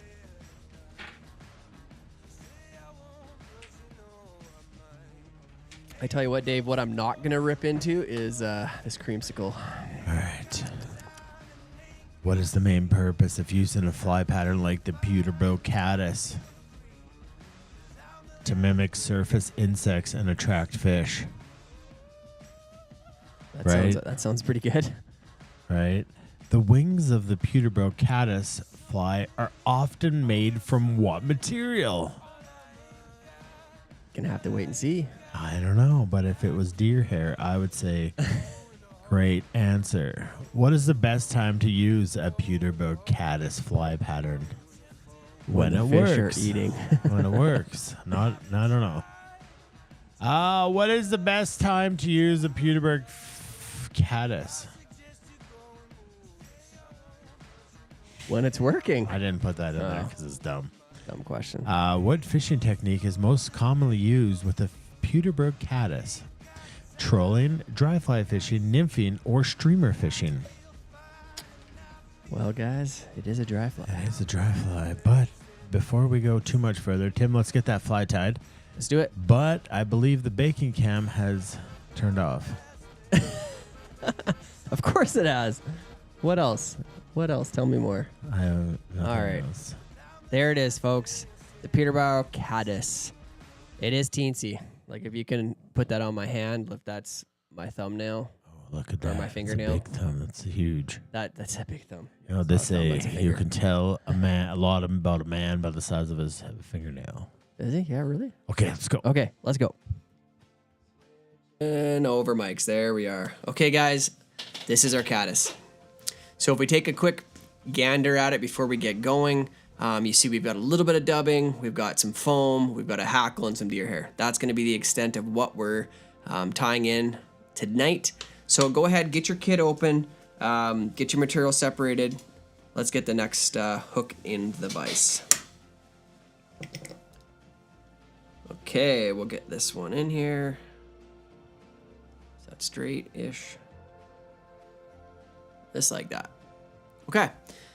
So first thing we're gonna do is I'm gonna switch out my threads. So like I said earlier, I'm gonna use, or I recommend you use something in tan or a little lighter in color. I'm using a very light brown. I think it makes a nice accent on this fly. This is a 70 denier, so that means we're half the size of the last thread. Reason being is we're gonna fill up this entire hook in a big hurry. So we want to keep that thread nice and thin so that we can do, you know, lots of extra wraps without having to worry about overdoing it. So let's come in just behind the eye. Let's get our thread started. We're gonna work that back a little ways before snipping out the tag. And the cool thing with this lighter thread is you can actually just take it and snap it off. So that's tough to do with the 140. With the 70, you can literally avoid your scissors and just give that a good tug and it'll actually break right off. So let's take our thread all the way back. We're gonna take this right back, just a little into that bend. Not overdoing it, don't wanna go really down the backside, but we wanna be pretty close. So before we start working with our dubbing, we're gonna prepare our foam. So you're gonna have a long piece of foam like this. This is 2 mil foam in tan. What I want you to do is to kind of just measure off that hook, roughly give it twice the size so you got extra to work with, and let's snip off a piece of it. Okay, so I got a piece that's about double the length. So I'm left with this. Now this foam is too wide for this size of fly. So I need to now take this and cut it down at least a couple of mils. It often takes maybe 2 cuts to get quite the right width. So I cut that off. Yeah, that's gonna be pretty darn close. Yeah, I like it. So I basically cut off the same width of the foam, but lengthwise I just cut that off so it's a little bit thinner. It's not super even, so if you need to just do any little touch-ups, just touch it up a little bit. Now, we have a flat side, so pick a side that's gonna be the tail, doesn't matter which one. Let's come in here. Let's first off make sure it's cut straight across. And now let's take off those corners. We're just trying to create the silhouette of the back end of the fly. And we just wanna have a little bit of a different shape. Okay, so we're gonna leave it just like that. I've just softened the corners. I'm gonna take just a little bit more off because I don't want that to be quite as abrupt. That's what I hope it looks like right there. Just softened off those corners. Leave us with something that looks similar to that. Okay, so now we can just take that foam. Let's just set it aside for a second. Now, we have this nice tan dubbing that's in there. This is about enough to tie 3,000 of these flies because we use so very, very little on this fly. So when I grab a little pinch of it, we're gonna do what we call our dubbing noodle. And if you remember this from last year, or if you're new, I'll explain it again. But basically I'm taking a little pinch and I'm putting it between my fingers and I'm twisting it onto my thread, okay? But the important piece here is I twist in the same direction. I don't wanna do this, because if I'm doing this with my fingers, it's like roping it on, taking it off, roping it on, taking it off. I wanna go in the same direction, and that little roll motion in my fingers is what's gonna apply it onto the thread. So right back here, I'm just gonna take a little wisp, like literally a little tiny wisp off there. Not much at all. I'm gonna pull my thread out so I can gain access to it, kind of hold it in my bobbin hand. I'm gonna use my non-bobbin hand to basically just, with that dubbing right on the thread, just start to spin it. Get it wound nice and tight. I wanna do one that's about 1.5 inches long, and making sure that's good and tight. I don't want it to look or feel like it's loose on the thread. So when I lift it up, you can see it's quite tightly wrapped. Really wanna make sure you can add a little bit of moisture to your fingers. That's also gonna help it really tighten onto that thread. Just like so, okay? Now I'm gonna start off by doing a couple of wraps just at the edge of the bend. Just basically getting to where my dubbing makes contact. I'm gonna do maybe 1-2 turns. So if I left it dangling, it'd be right about the hook point, okay? Or sorry, not hook point, the barb of the hook. Then I'm gonna go ahead and grab my foam. Now that nice neat end I just created, I'm gonna lay that down over the back of the fly. Now how far to extend it? I like to say about 1/3 of the hook shank overall. So if I kind of picked a third mark on there, then that's what I would be leaving off the back of the fly. So it's gonna look like somewhere right about there, okay? Now I'll switch hands so I can hold it. Now I don't want it to rotate on that hook shank, and I'm just gonna take, with my dubbing still attached, a wrap up and over and pinch it down. First one's gonna be a little looser, second one a little tighter. You can see I keep my fingers up on top to kind of control that from spinning around the hook shank. I'll do one more. Make sure my foam is oriented straight right on top, and we should be left with something that looks like this. Okay, underside's gonna look like that. Now I'm gonna lift up that foam, and I'm gonna continue with the dubbing I already have on my hook. I'm gonna just lay a nice, even layer of dubbing all the way up. If you did it just right, you'll be left about where I am. You're gonna have about a third of the fly, or a third of the hook. Is that a good place to take a break? It'd be a great place, yeah.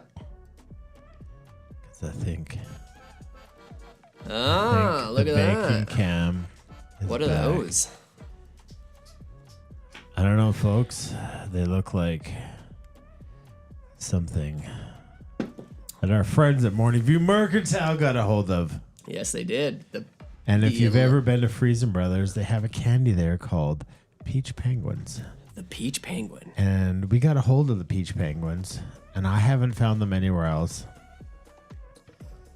There's one for you right there, Tim. Oh, there it is. Yeah, yeah. And we sent them over to Claude and Colleen. And Ren, do you want one? Yeah. Just grab one off the counter there. Look at this. That's a live action of Renegade crushing Peach Penguins.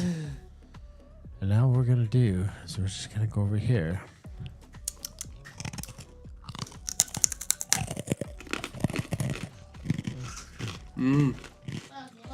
Is that good, Ren? Yeah.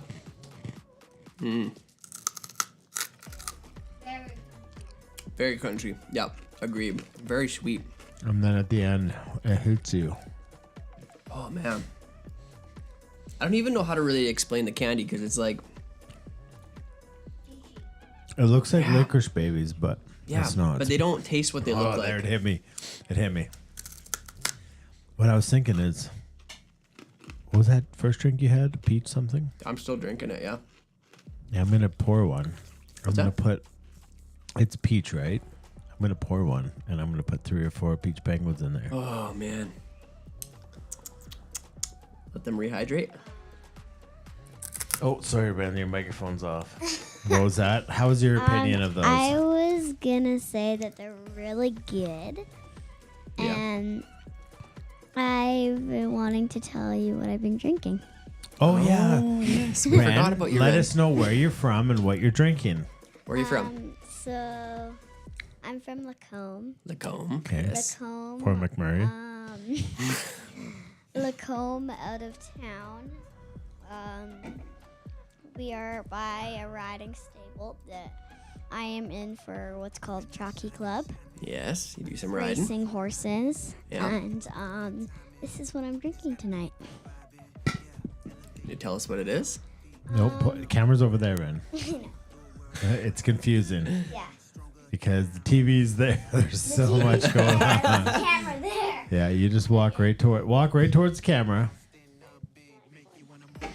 Oh yeah, that might not come with you. And her headphones and her microphone, and she's drinking. Back up a bit, back up a little bit. There you go, right there.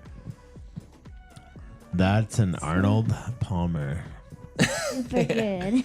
Is it some lemonade? Yeah. and iced tea. And iced a tea. mixture, And iced tea. lemonade and iced tea.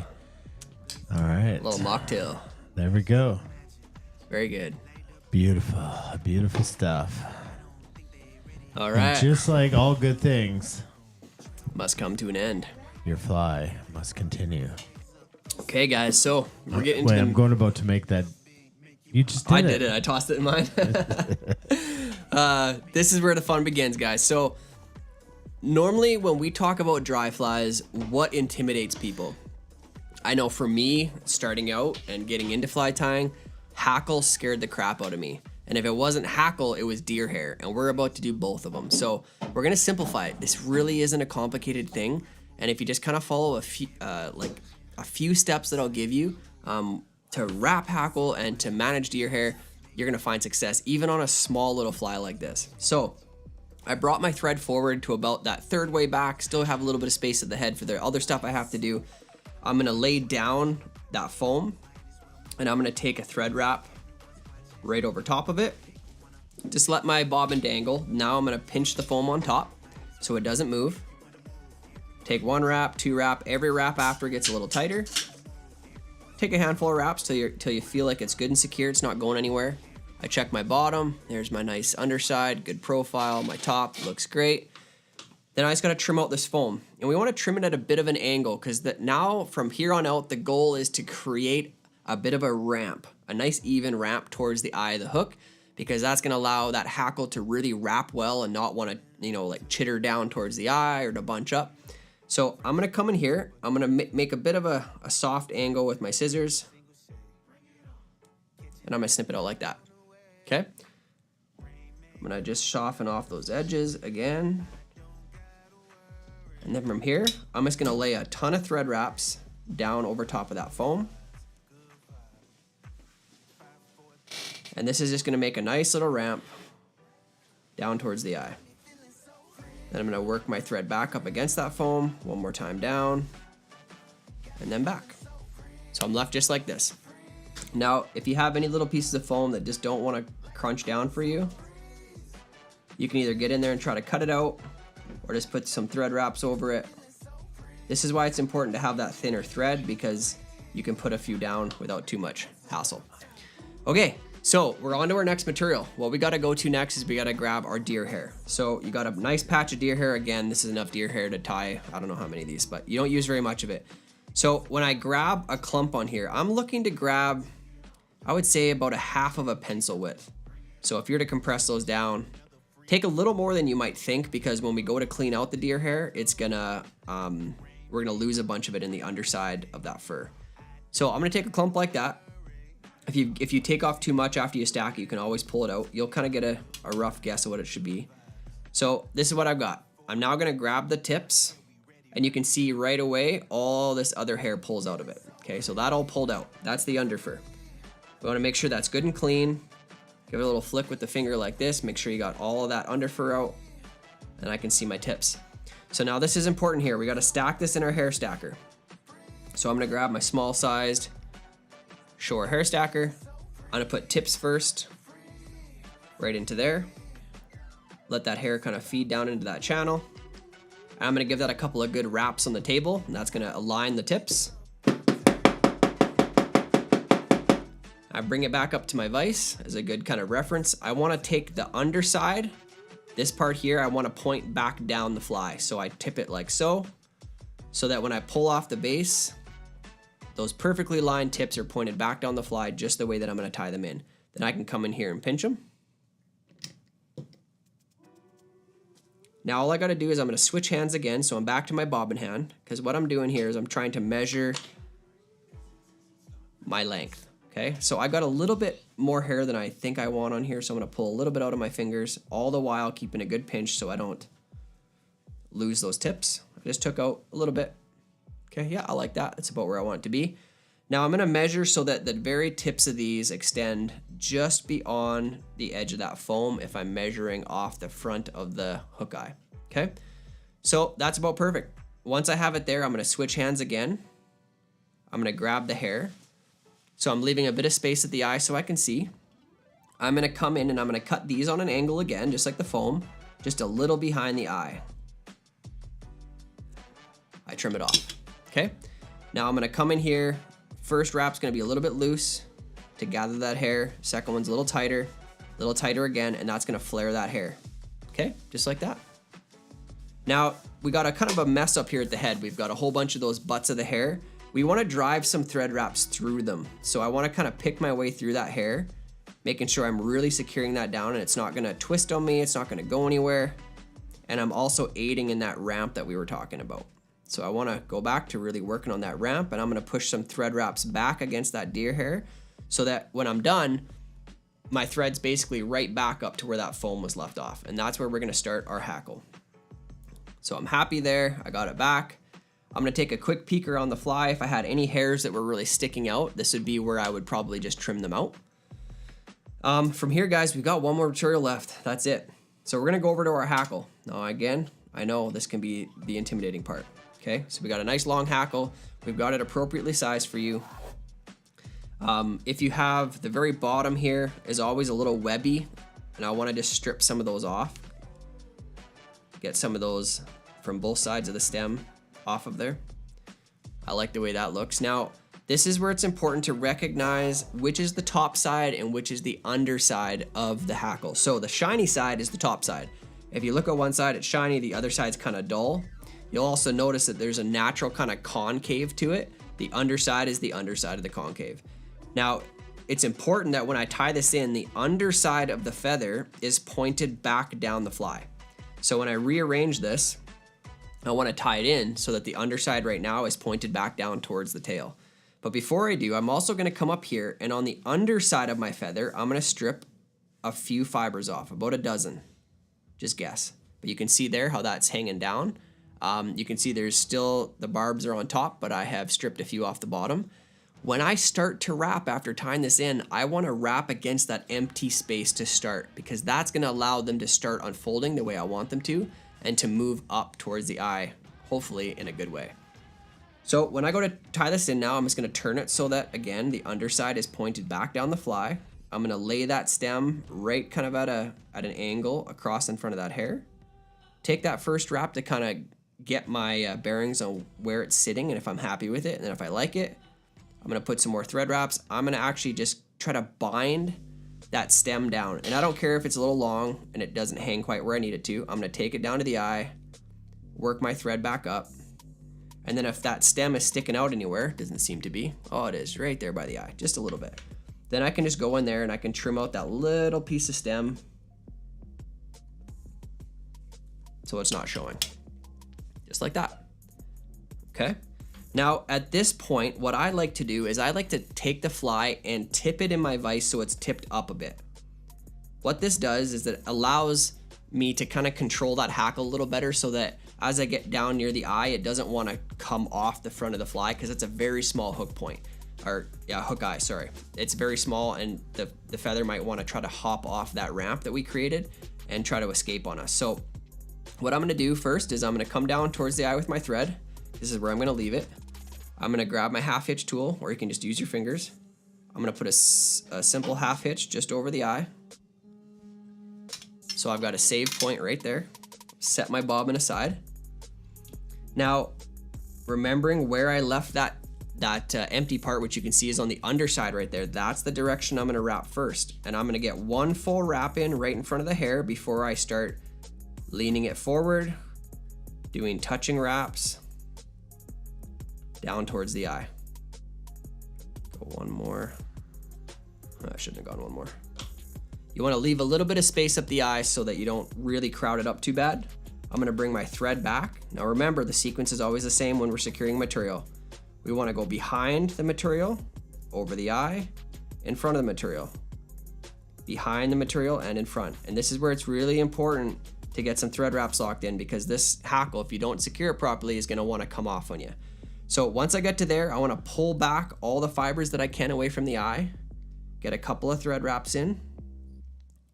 And then for me here, what I really like about that half hitch tool is when I'm working with dry flies and I go to put a knot on here, I can push the materials back like this and get my knot in. So it really helps, save some of the barbs that might have been trapped. You can see there's a few trapped up front, which I can trim out, but it's not too bad. So I'm gonna lay my tool on my thread. I'm gonna go around once, twice. I'm gonna bring it up over, put it just over the hook eye, slide those knots off, secure down, do it one more time.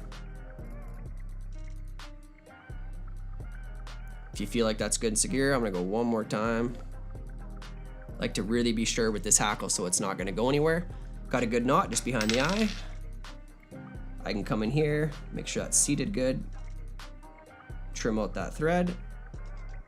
And then all I have left to do is to trim out my hackle.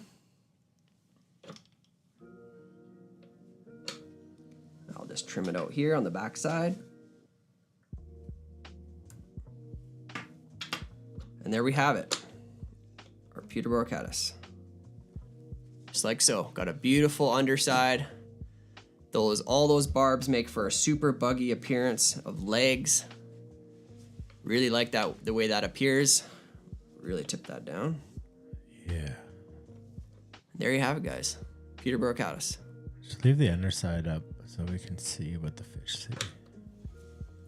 All those little barbs look like legs. So if you ever see the wings on a caddis, they're kind of like tinted, right? So the idea of the deer hair and the hackle, they keep it sitting up off the water. They're not really stuck in the meniscus of the water. They're on the surface. So is it an ultra realistic pattern? If you want to switch your mics. Yeah. There we go. I don't know, but What's the three things? Size, profile, color. Color, right? And that's about all you need out of it. Yeah. But the other thing, so a great thing we talk about often with clients is that finding the right fly is tricky. Just so you guys know, the peach creamsicle and the peach penguins are making a nice. I think the peach penguins are leaking in. Are they leaking? I would highly recommend the peach penguins in the peach creamsicle. So good. As guiding goes, it's like we got to find the right fly. The fly that the fish eat, the fly that the client can see, and probably most importantly that will encapsulate both of those two things is the fly that floats. Yeah. It's very difficult if you can't see the fly, and if that's because it's under the water, it makes it tough.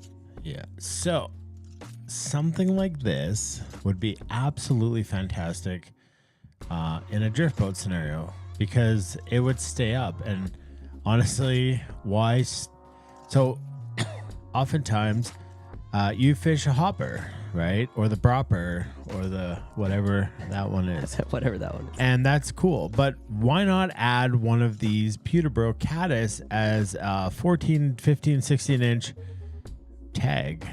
I'm not going to say dropper. It's like a dropper, but it's just not underwater dropper. So you can fish both. And something like this is going to stay up for a really long time. And that idea of staying up out of a drift boat is very effective. Now, if you're getting into extremely finicky fish and you're targeting a fish, maybe the Puterbaugh Caddis isn't your fly. But I'm telling you what, in the caddis world, caddis aren't like mayflies. They're not finesse, and they don't just come up and they just hang out in the water. They're extremely erratic. So a cool thing about a fly like this is the twitch. Okay, the twitch is just going to make that also like the Wine Booby, where the foam part of it gave it the floating aspect, where you would twitch it in the water and it would come up, and then when you would strip on it, it would go down, and then when you would let go, it would come up. So very similar in the ideology of the Puterbaugh Caddis. You could twitch it. It definitely can, or skate it. Skate it, twitch it. Because you got to watch how caddis go. We look for, you see a fish, bloom, splash, boom, sip, whale back, tail, whatever. We call those rise forms because you got to look for the rise form of the fish to tell you what it's doing. Oftentimes we'll see just splashy fish. Maybe they're eating a caddis. Maybe they're eating an emerging bug. You see whalebacks eating an emerger. You see lips, they're eating a dry fly. So just because you see motion doesn't mean that it's a dry fly, right? Rise forms are going to tell you a lot more than what's in the atmosphere. Is that fair to say? I would say it's very fair to say. Because I could see caddis everywhere, and then I see fish dorsaling, and it's like, yeah, it's not really the way they eat caddis. Yeah, trout. That's a good topic. Never seen caddis.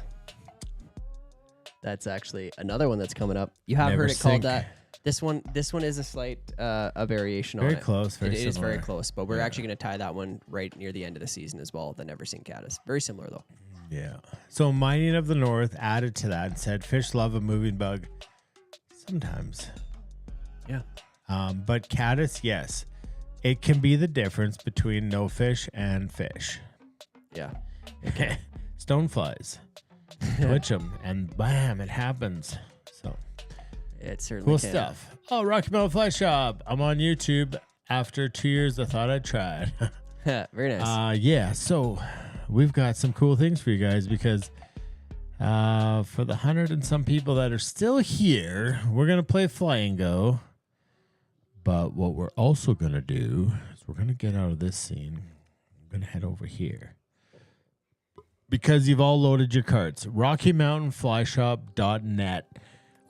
We've got the discount codes. We haven't given them out yet. But I got them here. And I can put them on the screen, but that would be a lot of work. Because they're very simple. So like I said, have you loaded your carts? I'm going to give you guys about 18 seconds. Looks like Ren wants to come in here, so we're gonna come over here. We're gonna go boom, boom, boom, boom, boom, boom, boom, boom, boom, boom, boom. Hello. Hey, Ren, what's happening? What's happening, girl? What's happening?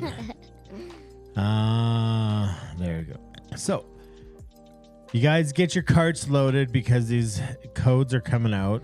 And the reason I didn't give them out earlier is because people go and they try to guess the next few. And so that would have been too easy today.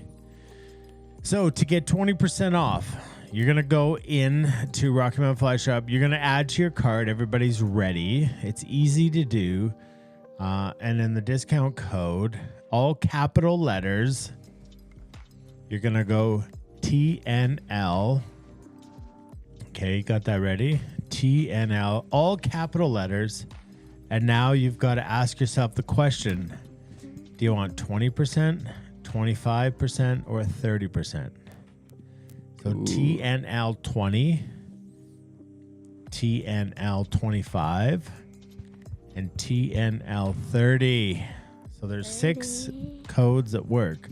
3 for the 20, 2 for the 25, and 1 for the 30. So, like we talked about at the start of the show, it pays to be here for the whole thing. And if you got an Norvise in H3, some Grundon waders or whatever, TNL 30, TNL 25, TNL 20. So start at the top. If it don't work, it's because it's already same used. cards. Same Got to go down cards. to the next one. See what you can get out of it. Yeah. Even TNL 20. You know what?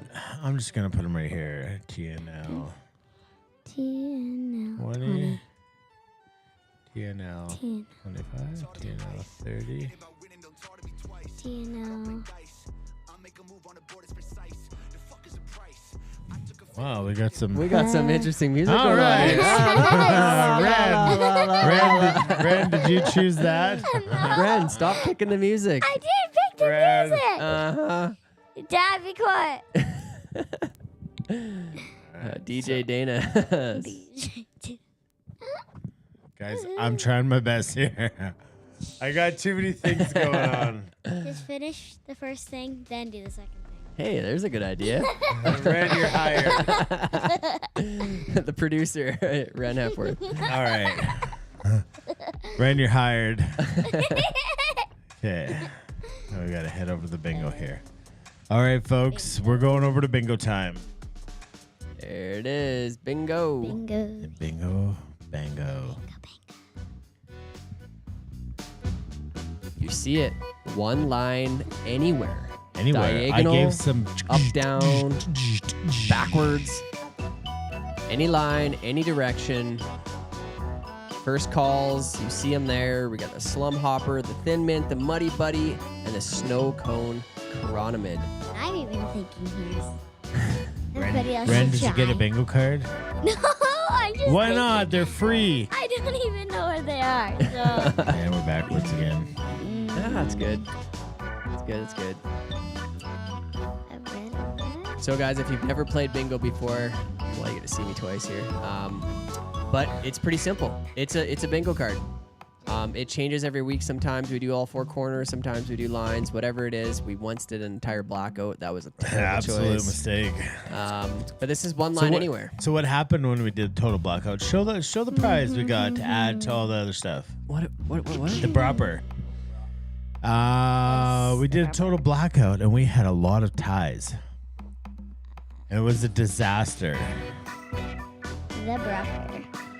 The Bropper. So far, that's the name, the Bropper. Or there were some other names, but if we got a tie, we got a tiebreaker here. And when you win, you got to say bingo. You say call ID 4 or whatever it is, and then you got to say your bingo card number. So you just do it like that. You just do it like that. I think we should call it the Crown. I have The some what? good Crown. names. Crown. I have some good names in Cricket mind. Brown.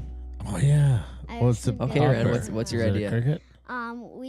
We could call it like you could put like a little bit, like the tiniest part of brown trout and the tiniest part of grasshopper, and you could call it grease trout. Grease trout? Huh. Okay. Grasshopper. A grease trout. Grease trout. Okay. It's in the running. It's way down the list, but it's in the running. I think Yeah. your idea earlier of doing one thing and then doing the next thing was brilliant. This idea, And then the next we're idea- gonna take a vote on this. Let's go. All right, let's call some more. Call some more. 5 and 6. See, the reason you got to put your call number when you win is because then we know if you beat this guy who was call 6 and you were call 5. So a line anywhere. We used to be 4 corners, but now we're a line. So we added in there the I purple can't wait haze to soft eat. tackle and the squirmy worm. That's your favorite fly run, isn't it? Which one? Squirmy worm? No, it's, you know which one it is. What is Yep, it? The stonefly. The stonefly. Oh, fine. Stonefly? I thought the squirmy worm was like your go-to. Dad. We should have showed your film tonight. Didn't they? Oh, yeah. Which like- film? Father's Day film. Oh, yeah. Yeah. Yeah. Because Yeah. because we had nothing to fill time and space with. Yeah, we're kind of running out of time, so let's Time kind is of of finish the this up essence. and wrap it up. Wrap it up. Ren, You're already this past is your not bedtime. this is not a Russian fly tying show. I know. Russian. I know. We're not rushing anything. I'm not Russian. How do we not have a winner yet? We've added in the half and half deceiver. Jesse's close. Slumhopper, 3 for 4. the Thin Mint, the Muddy Buddy, the Snow Cone Chronomid, the Purple Haze Soft Tackle, and the Squirmy Worm. Added to that, the half and half deceiver. There it is. Come on, guys. Somebody got to win. If not, Yeah, people aren't doing well tonight. Ren, is this way more fun than last time? maybe. I think you Good told answer. me. I do get to sit on the couch, so that's funner. Funner. You got a seat. So, Rocky Mountain Fly Shop, $25 gift card. Craft Brew Nation, $25 gift card. A whole slew of things from Morning View Mercantile. Some Korean beef is what the new stuff is this week with the peach rings, the freeze-dried peach rings. And also, what we have in there is Rocky Mountain Fly Shop has a loon tool kit. They have a bobbin with the back side of it. It's got a cutter, so you don't need your scissors to cut your thread. And they got their foam, which they're making the 2 mil true 2 mil foam at Rocky Mountain Fly Shop.net. .net. And then we also have the Bropper, whatever that is, print. You don't get the frame, you get the print. I will send you the print. I will send it to you, the print. All right, I think we need a call. All right, I'll just wait. Circus Peanut Hopper. The CPH. That's the fly that Cam brought when I took him to the old man for the first time. Ah, yes. Special one.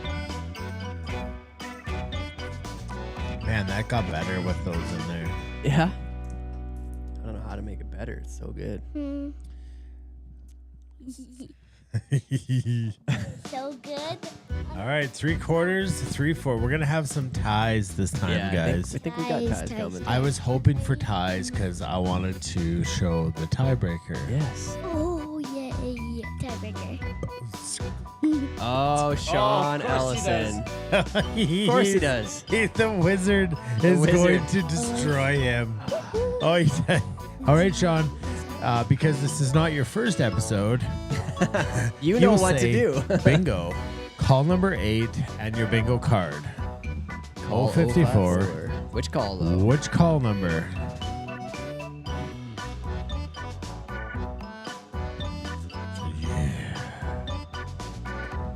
Come on, Sean. What call? First time here. Come on.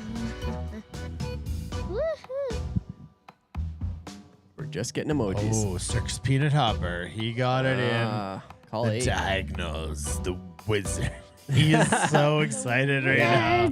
He just knows it's going to not Oh, Sean at Team Shillington. He has a new email. It's weird. be good. UFA, baby. There can only be one leader of the Farmer of Trout. Oh, man, there's 2. But there's 2. They govern together. They do. Okay, folks, what we're going to do is we're going to check in with our sponsors. We're going to say thanks to our sponsors. And we're going to come back and see how Sean faces the doors of doom. Will he get 3 weeks of prizes? 3 plus 1 before Christmas is 4. 4, yeah. Will he get all of these things? Or will it be like every time he goes fishing? He will hook them And lose them. In the heart of nature, when hunger strikes and time is of the essence, Morning View Mercantile has the solution. Witness how we redefine convenience. It's not just a meal, it's an experience. In mere moments, a feast emerges. Delight in the flavors of the wilderness. Morning View Mercantile, your partner in adventure, your ally in taste.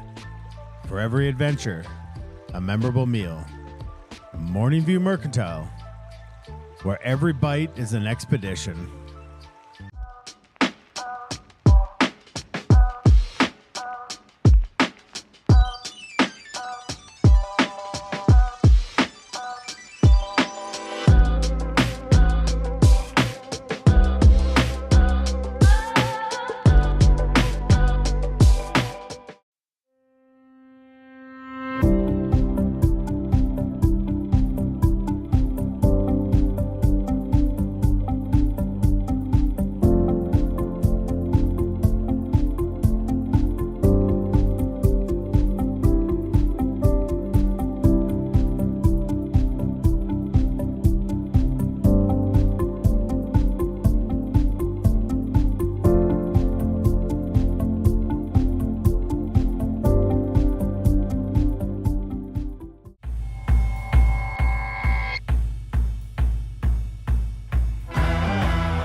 The doors. The doors of doom. Where's your wizard at?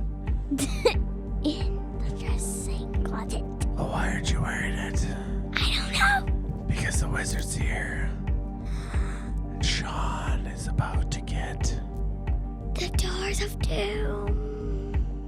About to be spanked. Spanked.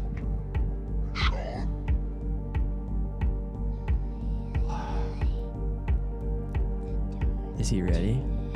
Sean, tell me something. Sean, I need to hear from you. What number are you picking? Or have you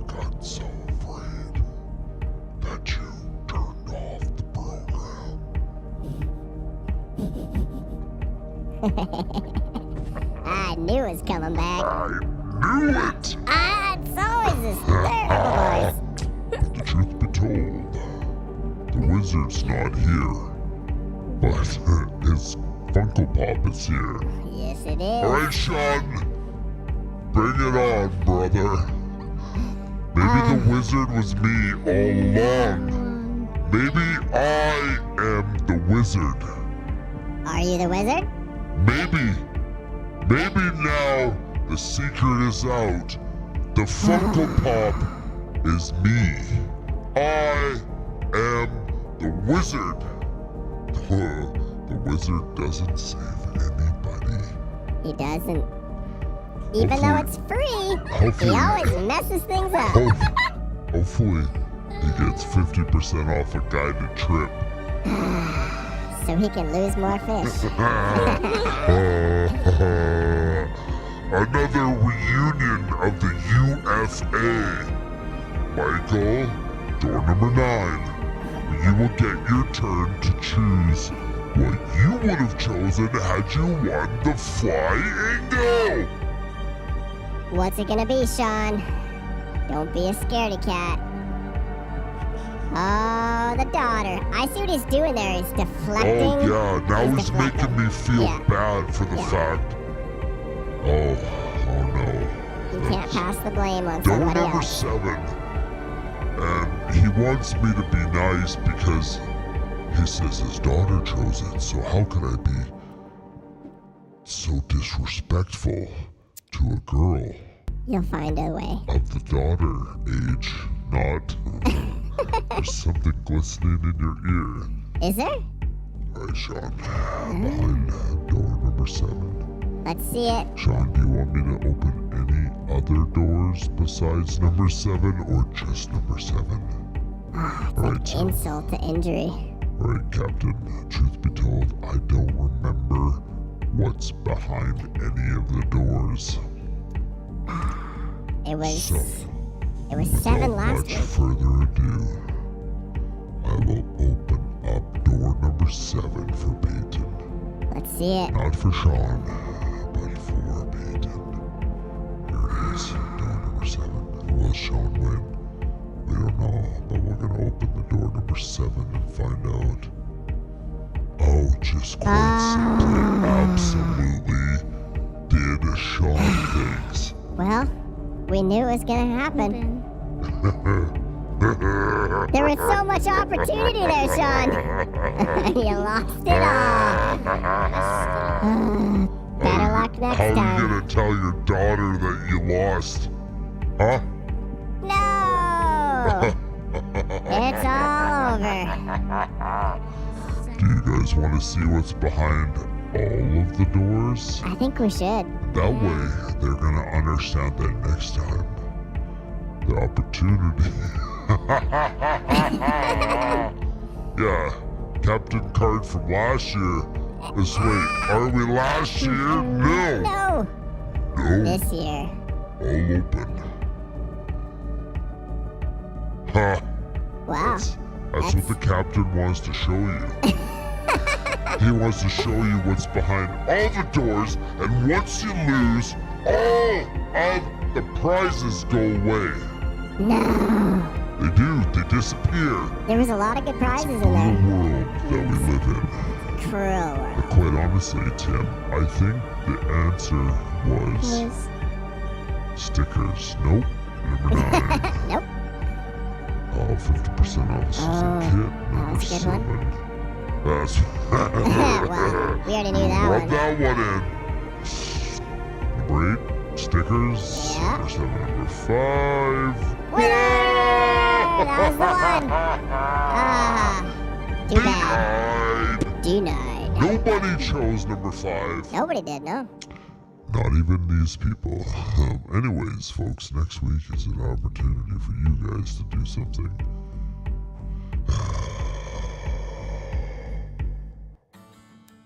Well, still a terrible Yeah. voice. Well, wait, why did I get this voice now? We're both this way. Brent, why are you normal? I do not know. That's not fair. No, we got these goofy voices. That's not fair, Ren. You are the only normal one. Oh my goodness, how are we gonna share wins if we're not normal? Not in this voice. Can't do it. Well, you can change my voice. Oh, there we go. There we go. Now we're back to normal. All right. Well, truth be told, oh, Ron's getting cheeky and said the back door is a winner. Oh, Ron. Whoa. Dirty boy. Oh, nobody wins. Nobody wins. Wizard always whizzes. Michael, we appreciate you. I Yes. wanted to ask you, you said Yingling, and I would assume you're from the Pennsylvania area because I spent 4 summers out there, and Yingling was hot to trot. Hot to trot. Nice. Anyways, Michael, we appreciate you. Love your beard, love your jam, and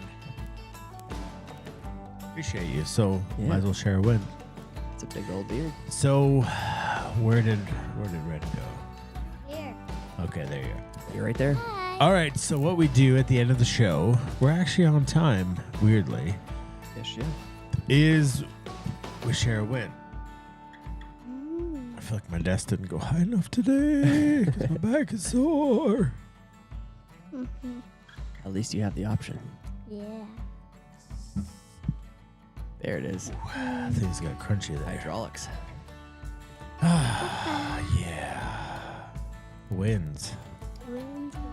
So interesting. I think about it all the time. And now I'm sitting here and I'm absolutely stunned. I know. Weird how that works, huh? Yeah. So, what is a win? We're okay. I know why I'm doing this because we're wrong. You're me. Name I'm switch. You. I was like, why does this always happen to me? It's constant. Get him switched around. So what is a win? Win is pretty simple. Win is having 2 Tims. It's having 2 Tims. You guys all win. But no, it's for real. It's we use this time of the show to share what is important now. And I guess it was kind of a reality this season that, you know, we always think that it's a positive thing, but it doesn't have to be, because what is important now? It could be something you're going through. Yeah. It's important to share this with each other because we're here. I guarantee you, if you're going through something, there's a whole group of people here that are going to reach out, or you could reach out too, and they're going to be there to support you. So whatever it is that's going on in your life right now, good or bad, share it. That's what's important right now. What's important now? We want to see your comments. And once we get done doing our wins, we're going to read through yours. So drop them in the comments so we can see them. Yeah. So the way this works is Tim shares, Ren shares. You're going to share Ren. Yeah. And then Dana shares. And then we're going to drop you guys in and throw it down on the screen there so we can talk about it. And really cool part about what the TNL is actually all about. We tied some flies. We got a little crazy with Funko Pops. We never know what the show brings, but there's a couple things that are true every week. We tie a couple flies, and we share our wins. We play fly and go. But that's not guaranteed. No. The guaranteed is the fact that sharing your win is a positive thing. Not that the win might be positive, but sharing it is a positive thing. So encourage you guys, as you're going to see a bunch of people already sharing their wins, and we're going to pop them up on the screen, and we're going to share our wins. And hopefully, like we talked about the ripple effect at the start of the show, that motivates you to share, just like Fly Fishing Saves Lives. We talk about it, we share about it, and the ripple effect takes place. It does. Jason Schmidt. It's a name I haven't seen a lot around here, so we really appreciate you tuning in. If you're new, if you maybe just haven't spoke up a lot, or if I've just completely missed your comments, we appreciate you being here and hanging out with us for the whole 2.5 hours. Try to keep it to 2 hours, but somehow we don't. It always goes over. That's all okay. right. So Tim, you were up. Yeah. So my 'Cause win. That's never going to change. As hard as we try, it never changes. I'm always going first. Yeah, I guess it is kind of weird because you think about it all week. But, life is, for me right now, is super busy. Lots of things that kind of like we all are. We all have things on the go. But my win is, I guess, the simple pleasures. It's, for me, is a night like this where I get to come here. This is like my escape for the week. I get to come spend a few hours hanging out with Dana, and today extra special having Ren here. I'm super grateful to have her part of the show at least once a year. So my win this week is going to be that. It's going to be time well spent in the places that I love with the people that I love. And I'm grateful for all of the relationships I have with so many of the people in here. I feel close to so many of you, even the ones I've never met. And I'm grateful for you. I'm grateful for what this night represents, because it's more than just a Thursday. So much goes on in an episode, and planning, and all the tying stuff. Dana is managing all that stuff. But at the end of it, we get to kind of slow down and enjoy this part of the show where it's just the good stuff. And I'm grateful for you guys. I'm thankful for the space, this vulnerable space in which we can all show up every week and just be ourselves. I'm not a perfect fly tire. Dana's not perfect on all that stuff. But that's okay, because this is what it is. We're real people, and we know you guys are too. So thank you for being you. I appreciate having this opportunity to be part of the show. Wouldn't want to do it with anybody else. And 100%. Yeah, I'm grateful. Just really grateful. Beautiful. Ren, it is your turn. Okay.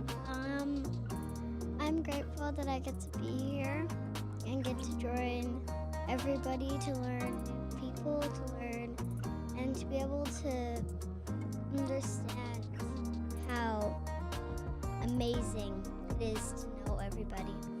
And we're like a family, as now we are, and I'm grateful for that. I'm grateful that we can be together, we can be a group, we can work together. And being a fisher, being a fly tire, nobody's perfect at anything. You just have to work on what you're trying to get better at. Like me, I'm not a perfect fisher or fly tire yet, but I'm working up to it, and you guys can too. So I encourage you to try. Well, Thanks, if that buddy. doesn't hit you in the feels, I know. I love you, buddy. That's fantastic, Ren. Thank you for sharing that. And that's from an 8-year-old, and the innocence of understanding that at a young age. Like we say all the time, is that nothing here is perfect. Had a couple nice messages from people today, just about the kits and all that stuff. And it's like, if you've been here from the beginning, which there's a lot of people that have been, and just kind of how we started off packing the kits, I'd probably look back and say it was a bit of a disaster. But we knew what we knew, and that's all we knew. And then through feedback and stuff, we made changes. Like Ren said, we just tried to get better, and we knew we weren't perfect. So kind of the fun part is that if you've ever climbed a mountain, probably 1% of the time of climbing the mountain is the top, the summit. And so it's a very interesting thing when people focus so much on the goals, like getting there, right? Or being there, being at the top, being perfect, being the best fly tire, all these things. So there's a lot of negation that goes into the journey. The 99% of the time spent climbing that mountain and getting down from that mountain is negated if all you're doing is focusing about the top, or about being perfect, or about the accomplishment. Because I can promise you in life that every time you get to these accomplishments, you're gonna just feel exhausted, and it's like, now what, right? And so because that's such an ephemeral, quick moment of, great, I did it, now what? And I look back at 3 or 4 years ago, and I think, you know, like we knew nothing about live streaming. We knew nothing about this. If you could just see like this view, we knew nothing about this. And it's just like a daily thing of like enjoying the journey. And, you know, just a lot of people, I know this isn't a win. I'm just kind of talking about it because it's kind of on my mind. It's just the journey of TNL, the journey of the seasons, the season 6. We talked about it earlier. We're going into season 7 next year. I don't want to talk about that. I don't want to rush it because season 6 is upon us and we're episode 3. We've got 10 more episodes. We've got lots of time together, and I just really want to enjoy the moments that we spend with each other. So, like Ren said, the family, we're lucky we get to be a family. Like Tim said, spending time with us, each other, it's pretty cool, and it's very special. And that's what TNL is all about. 100%, 100,000%, and it's about nothing else. All the other things are byproducts of just being able to hang out with a really cool group of people that we call the TNL fam. So, having said all that, my win of the week was Monday. Both of our kids are playing club volleyball about an hour away, so it's 6 days a week driving. It's a big commitment, and I think what's cool about that is it's not the goal, the getting there. Like, we got to drive to Red Deer, and a lot of other parents can also chime in on this, but it's like it's the journey, because it's the conversations on the road.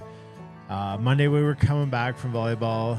Matea and her friend were in the car, and I was telling her about I played soccer. Not like I could be telling her like fantastic hockey stories. I told her about my days as a soccer goalie in a beer league. And for some reason, it was really funny. And we just laughed the entire way home. Just stupid conversation. I remember after we dropped her friend off, I said to her, these are the core memories for life. Like, you're going to look back on these one day. And I was probably just talking to myself. And I was like, this is what it's all about. 100% is the drives, the laughing, the Starbucks, the stupid stories, the music, a lot of Taylor Swift, all the things. So definitely a big win for the week. That was important. It was important for me to constantly remind myself of actually what's important now. So my what's important now is reminding myself of what's important now. That's how she goes. That's how it is. My peach penguins. Sometimes what's important now is peach penguins. Very well said. All right. We're coming back to you guys. We're getting back up here. All right.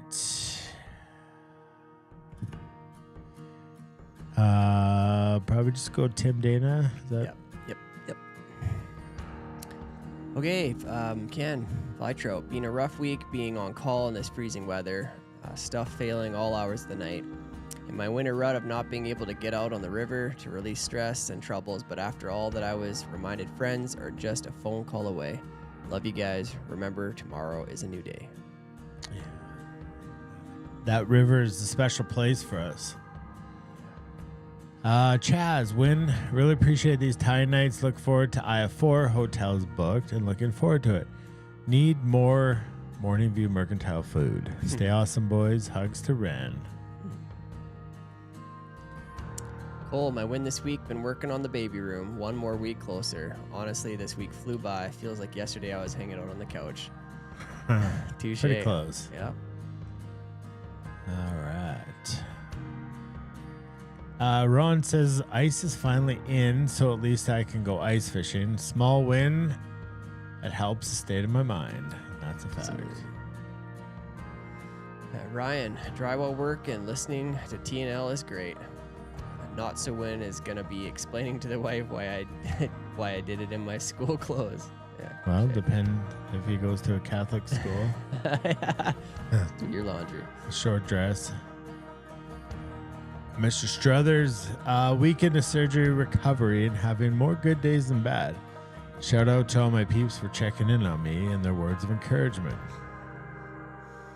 What's up, Joel? Good to hear from you, buddy. He says my win was actually being at the desk to tie this week. Still need to catch up on all the others where I was able to watch but not tie. Yeah. Awesome. Mr. Woolnuff. Win is just happy to be around for yet another week of TNL and have friends here from all over. OQP, LP, CF. Mike, my win is 46 years with my wife. That's awesome. Yeah, that's a lifetime. That's a lifetime, yeah. Mr. Dick Howe.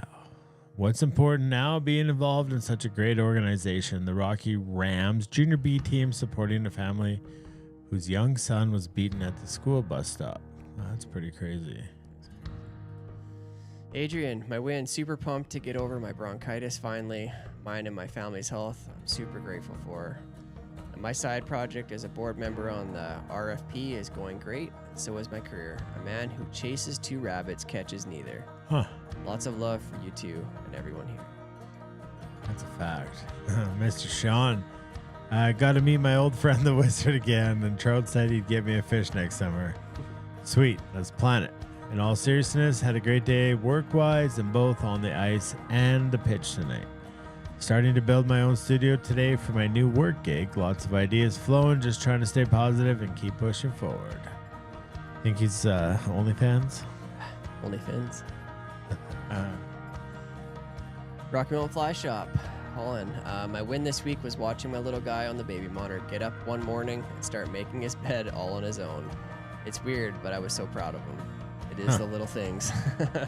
Truth be told, you said that was Colin. Yeah. Maybe that was Tammy watching Colin. Could be Tammy. My little guy. Tammy, Tammy, is that you? Nice, Tammy. She was at work and she watched. Too good. That's funny. Oh, yeah. Jason Schmidt. My win, being friends with Mr. Mike McKenna and having him as a fly fishing mentor and role model. Well, there's not much better than him out there. So, Jason, you consider yourself a winner. Major winner. Mr. Dave Rutherford. Win was having a bad day fighting with AGLC, trying to figure out how to host tying at the store. Wasn't going to tune in tonight, but Tiff convinced me. I'm glad I did. Seeing Ren instantly gave me a smile. And he says, and don't worry, we have a backup plan and can host at the barbershop with no problems, 100%. But going to push for the beer store as well. And that is Craft Beer Nation. So they want to host some events in Red Deer. So, Mr. Norton. When my son turned 40 and had to explain he will no longer hear the clicking on the roller coaster of life, only screams because he's on his way down. That's interesting. Interesting, yeah. Like that. Speaking of Mike McKenna, having my good buddy Jason Schmidt hanging out on TNL tonight. Great fisherman and a better friend. Yeah, that's what it's all about. Ron found us at the end of season 2 in the COVID times, and every week Ron's been a faithful, and we appreciate you, Ron. Mr. Ritzko, my win, just because that wasn't a win. Was a win. It was a win, yeah. But I want to read this one. My win tonight is that I'm heading home for a couple days tomorrow. Been on the road working since December 26th, and I miss my family. Understand that. Hillbilly Taxidermy, Andy. Win this week, had a couple of vehicle breakdowns this week in the family and had a great friend help out and get us back on the road. Then we had a great night of cards and hanging out. I also got to spend a lot of time at the fly table tying to catch up on season 5 flies. I think I got around 40 tied. Got lots done in the shop too. Very productive week. OQP, LPCF. So awesome. Yeah. You know who your good friends are when your cars break down. Tamara, celebrating our second wedding anniversary this week. My husband loves my daughter like his own. This weekend, he'll be coaching her hockey team at a tournament and mentoring her while she refs on Sunday. That's pretty awesome. So cool.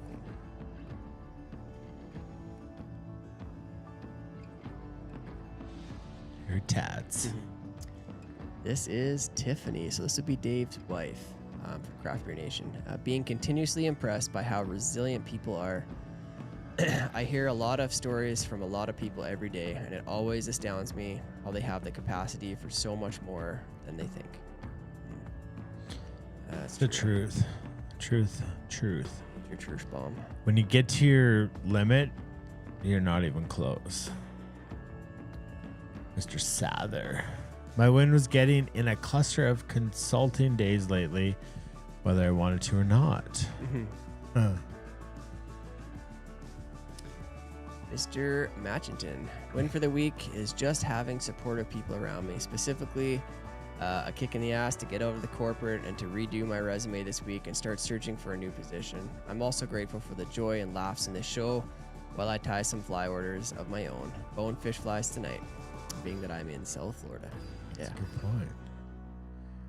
Mr. Bags, my win, something I love doing is meeting new people. There's a group of fishy people that I got to meet this week over some wings and beer, talk fish, talk what people are up to. As extroverted as I can seem, I can be very introverted. But getting out there to meet some new people, it was very fun and just what I needed. And being able to sit here and tie some flies and chill. Love hanging out with you guys. We love hanging out with you. Can we say that? Because it's like a weird, the opposite way, virtually. Virtual. It's what it is. Mr. Jones, my win, I get to go and watch my kiddos at the pool this weekend. Love watching them kill it in the water. Mr. Crab, my win made it to 50. My two boys took me out last weekend and we had a blast, but the most heartwarming part of it was they wrote what they wrote on my birthday card, thanking me for teaching them to enjoy the outdoors as much as I do and inspiring them to be adventurous in so many activities. I love seeing them thrive in fly fishing, skiing, and hiking, and I couldn't be prouder to be a dad of such fine young men. Yeah. Mr. Rick Flink, my win was I am able with you all tonight and not on another Zoom call with FFI. Great to see everyone. Love you all. Mr. Augustin. My win for the week, playing in the snow with my pup Maggie May, being here with the TNL fam. So glad to see Ren. That's what it is. That's what it's about. We are so over time. We always go over this. Yeah, we do. It's one day we'll what be is done time? in time. Just a constraint. Time. One of those things. Time is a funny thing. It is that. It's always ticking. No matter what you do, you cannot speed it up or slow it down. You can try to pass it, but it still goes at the same speed. It's awesome. It's awesome. You just want to hurry up and grow up, and we want to hurry up and slow it down. Mr. McPhee's win is making it through the first week of his new fitness program towards getting into the backcountry. Nice. Mm-hmm. Yeah. Well, if it wasn't for the fact that I had to take a piss.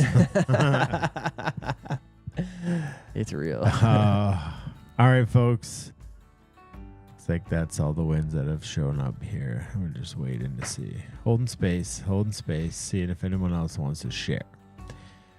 But if not, next week we'll be back. What do we got going on? It looks like the CDC foam ant and a Copper John. Couple classics. Couple great flies. Yeah, good flies. As always. And a great time, as always.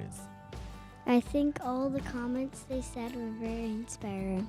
They were, weren't they? Some good ones. weren't Beautiful, isn't it? When people share about their wins, it motivates you. The ripple effect is profound. And to be strong and happy and confident. Yep, that's beautiful. Well, until that time of night, next isn't it? time, or somebody brings me Depends. We love you guys. We look forward to next Yeah. week, like every week. And can I say it tonight? Because you always say it. Say whatever you want to say. I think we should Don't forget to be someone's reason to smile. You got any final words there, Ren, for everybody? Yeah. Stay inspired, stay happy, stay confident, and see you next week. And the most important thing you can say is love people and what? Catch fish. All right. We'll see you guys next week. Reach out if you need anything, like we said before, as we're always here. And a lot of people have wrote that in the comments. So don't sit alone home and by yourself. We're here. You find ways to reach out to us, social media, our website, whatever it is, reach out to the people in here, add them as your friends on Facebook, because that's a super important thing to do. And it's also really cool when you guys start hanging out and being friends. It grows the fam. So Absolutely. I'm about to piss my pants. We'll see you guys. See you next week. Bye. I can feel my body cold against the concrete, but I can't seem to get enough. My mind is fixed on what it wants. I just let you beat me, look at me deceiving. Let you get the best of me, in bed with my worst enemy. This is a no-go, I just can't take hold. This is a danger zone, pack up and get me home. This is a no-go, I just can't take hold. This is a danger zone, pack up and get me. So put your hand in mine, follow me, let me waste your time. Set up, do some stupid shit. Take a seat, let me waste your time. So put your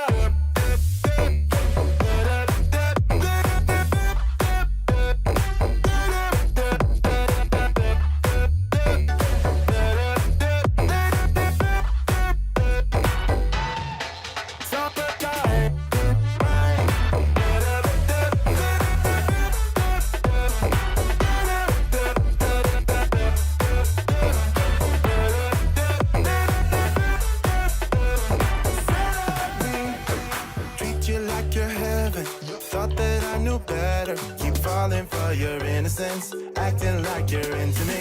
I know this is hopeless, moving in slow motion, trying to control my thoughts, but I can't stop our body talk. This is a no-go, I just can't take hold. This is a danger zone, pack up and get me home. This is a no-go, I just can't take hold. This is a danger zone, pack up and get me. So put your hand in mine, follow me, let me waste your time. Set up, do some stupid shit. Take a seat, let me waste your time. Set up,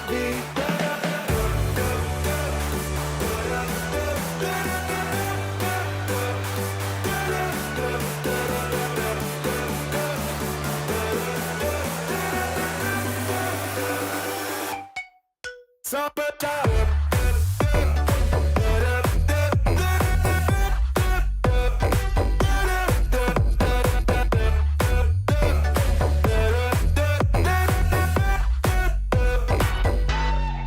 Stop it,